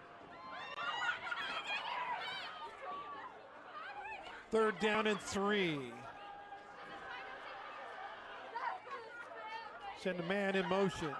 Give it instead to the running back up the middle, and he'll have a 1st down. By the way, Gabriel is out of the game again. They brought the young quarterback in to run the clock down. The carry was Allred again up the gut. And he gets it down to the 18 inside the Flynn Roofing red zone. 1st down and 10. We have an update on the Hearst Ace Hardware scoreboard. There's about a minute left. Dixie holds a 42-35 lead. However, Pineview is driving on the Dixie side of the field with a chance to tie the game or take the lead. 1st down and 10 here for the Tigers. Ball at the 18. 6 minutes left. They don't want to score. They just want to use clock if they score, bonus. But really the main thing here is to milk that clock. And now Hurricane will take a timeout. We'll take it with them. 5:49 left on our We Win scoreboard. Tigers rolling to a 37-14 lead. There's no better time to bring the timeless quality and dependability of GE appliances to your home than right now with your local appliance experts at Appliance Wholesalers Plus. Save on premium finish options that you won't find anywhere else, and features that help you spend less time doing chores and more time doing what matters to you. Now's your chance to save big on select GE appliances. Visit your local appliance experts at Appliance Wholesalers Plus or shop online at ApplianceWholesalersPlus.com. Hi, it's Tyler with We Win Injury Law. People usually call us when they're involved in a vehicle accident, but there are so many other areas we specialize in. Long story short, if you've been injured, we can help. Maybe you've experienced medical malpractice, or a loved one has suffered nursing home abuse, or even a wrongful death. If so, call us today. You need an experienced injury lawyer who knows how to fight insurance companies. Unlike most lawyers, we are not scared to go to trial to fight for what you deserve. Call us today at 435-688-9558 for your free consultation, or visit us at WeWinInjuryLaw.com. Welcome back to the game. Brought to you in part by Bucks Ace Hardware. 5:49 left in the contest. Hurricane at the 18 with a insurmountable, seemingly 23-point lead. And they hand on the end around, and Cedar is on that one. Be a loss on the play. But a chance for the Tigers to use another 40 seconds. No gain on the play. Looks like they're losing 2 yards. Again, that Pineview and Dixie game going right down to it, AJ. How many seconds left in that thing? Yeah, 43 seconds left. Pineview holds one timeout, and they are just about into the red zone. So coming down to the wire, they've got just 30 seconds. They spike the ball, but it looks like it's going to be a photo finish there at Pineview and Dixie. Here, not so much. 5:10 left. Tigers up big. Try the end around, looking for the corner, nothing doing. They do cut it up and gain a couple of yards, but I think McRoberts on the carry, but it's going to be well short of any kind of first down yardage. Gain of about 2, so 3rd down and 8. No, 3rd down and 12 rather, because that first play lost 4 yards.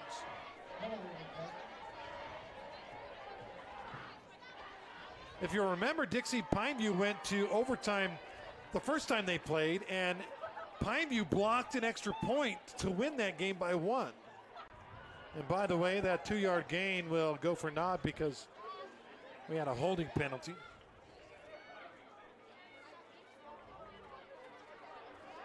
So they'll mark that back to the 30-yard line. A reminder at the conclusion of our game, we will say goodbye to our video audience. We'll go post-game radio only here on ESPN Radio. They roll the clock with 4.5 to go.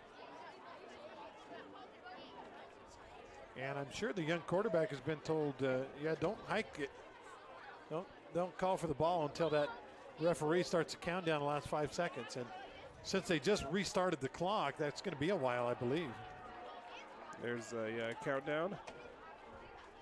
And the handoff on 2nd and 21. And a short gain by All Red. We'll make it 3rd and 20. And Pineview, it looks like they've just coughed up the football. It was 4th down. Quarterback scrambled to get the first down. He got just leveled. Ball popped out. Looks like Dixie's recovered. Levi Shaw, the quarterback for the Panthers. Oh yeah, he got popped. He may have been down. It looked like it was close. I don't think that was a fumble. I think he was short of the first down, AJ, wasn't he? Well, it was a 4th and 1. I think he. Oh, okay. Yeah, the first down marker was back at the 24. He got down to the 15. 3rd and long. They hand the ball off to Allred, and he'll have. They needed 20. He got about 7. Now bring up 4th down with 3.5 left. It's all academic at this point. Levi Shaw definitely took a big hit, and immediately trainers rushed out to him. That was a scary one. Maybe a helmet-to-helmet concussion type play. Oh, there we go. That would definitely look like a possible targeting. No, I don't believe there's a flag, though, right? I don't believe so, but here, actually there is a flag on the play, so maybe that game's not over yet. I see a flag down. But they'll be without their quarterback if, in fact, it was. But here they're going to try a field goal, AJ. This one from 39 yards out with 2:46 to go. Snap, kick, and it is no good wide left. Plenty of leg, AJ. Probably would have been a good from about 45 or so, maybe 50, but it was wide all the way. And with 2:36 left, Cedar will get their final punches here in this fight. Tigers will advance to the next round. That's the good news. The bad news is they go to Ridgeline, who has not lost this year. So if you want to reserve a hotel room up there in Logan, probably going to be cold up there too. 2:36 left, man comes out, they hand to Pauly. Good spin move in the backfield. Pauly reverses his field a la Marcus Allen. Anybody get that reference? Raiders, Eagles, Super Bowl, Marcus. Okay. AJ's too young, he doesn't remember, but Pauly does get about 6 yards, maybe 7. 2:15 left. Here comes Cedar, no huddle. Man back to pass, looking, throws right side incomplete.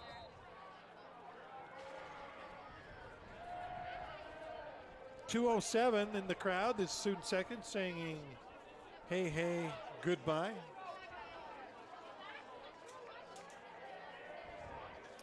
As Hurricane, even though they missed a field goal, still got a very large lead. Turnovers, AJ. Any coach will tell you, if you're playing a decent team, you cannot turn the ball over And you can't, especially cannot turn the ball over 5 times. Pass complete, left side man underneath. And that will be enough for a first down for Cedar. But the clock will stop momentarily as they move the chains. Giles on the catch. Check that. That was actually number 2, not number 3 on the catch, Trace Overson. 1st and 10 at the 35. Man back to pass, looking. Here comes the pressure. And throws it at the feet of his safety valve. Incomplete. It's a low pass to the big tight end, and that's a long ways down to catch a grounder. Yeah, I can tell you this as a big man, if you throw it at my ankles, there's a very good chance I ain't going to catch that thing. 1:47 left on the clock. Trips to the right side for Cedar. Man back to pass. Here comes a rush, and down he goes. Big hit on the blitz. And a loss back to the 33. I believe, AJ, the man that delivered the blow to man, the quarterback, was number 13 for the Tigers. And let me look him up. That is Gage Huntsman. Now 3rd and very long. They hand to Powley. Powley with a hole. Has a first down and more. Outside across the 50 and then finally out of bounds with 1:02 left. Kind of sad to see an athlete like Powley go out with the loss because you could see, AJ, how good that kid really is. 1,000-yard rusher this year. And on 3rd and 20, he gets 30 or 25.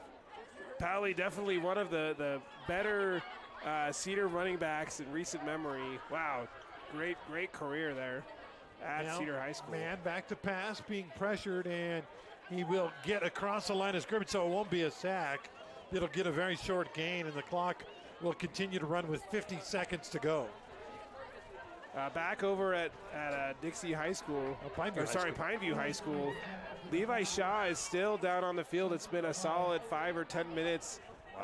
Lots of people around him. Man throws a deep ball, and the receiver ran into the defender, ran into his back, and the ball goes out of bounds, incomplete anyway, with 33 seconds left here. That Pineview game, it was the situation was it was 4th and 1. They picked up the first down. Quarterback lit up, possible targeting call. Levi Shaw down. I do believe they have. They may be taking him off on a stretcher. I'm not sure. Yeah. Or they might have gotten him up. Back to live football here at Cedar. They throw the ball underneath. It's caught to the 35, down to the 30. And a good effort there by the receiver to get a first down. As man completes it to Brent Martin. It looks like, good news, it looks like Levi Shaw will walk off under his own power. That is good. And pending the penalty, Pineview will probably be facing a 1st and goal. But without their quarterback, the only guy who's thrown a pass for them all year. Now Cedar trying to get something, and running out of bounds is man inside the 20 with 16 seconds to go. Reds haven't given up yet. You know, you got a young quarterback, get him some reps, some valuable playoff reps here. They're not going to win this game, but maybe they go down fighting, right? So he gained 4, 2nd down and 6. They're inside the red zone at the 18. Cedar would love to at least get one here. Try to save man's night. Logan back to pass. Under pressure, down he goes again. And that might just be the ball game. See if Cedar uses a timeout. They will not. And the clock will run out. It's all over here from Hurricane High. The Tigers winning their first playoff game in almost a decade. 37-14 is the final score. Cedar comes on the road, looked pretty good in the first half, but turnovers killed them, and the Tigers capitalized for the 23 6-point win. Again, we'll say goodbye to our video audience. Thank you again so much for watching tonight and for being a part of our broadcast here for Andy and AJ. We'll say goodnight to you. Back on the radio, we will have postgame for you, brought to you by Bucks Ace Hardware. We'll be right back in 2 minutes. InfoWest, the Internet people, are proud to be your local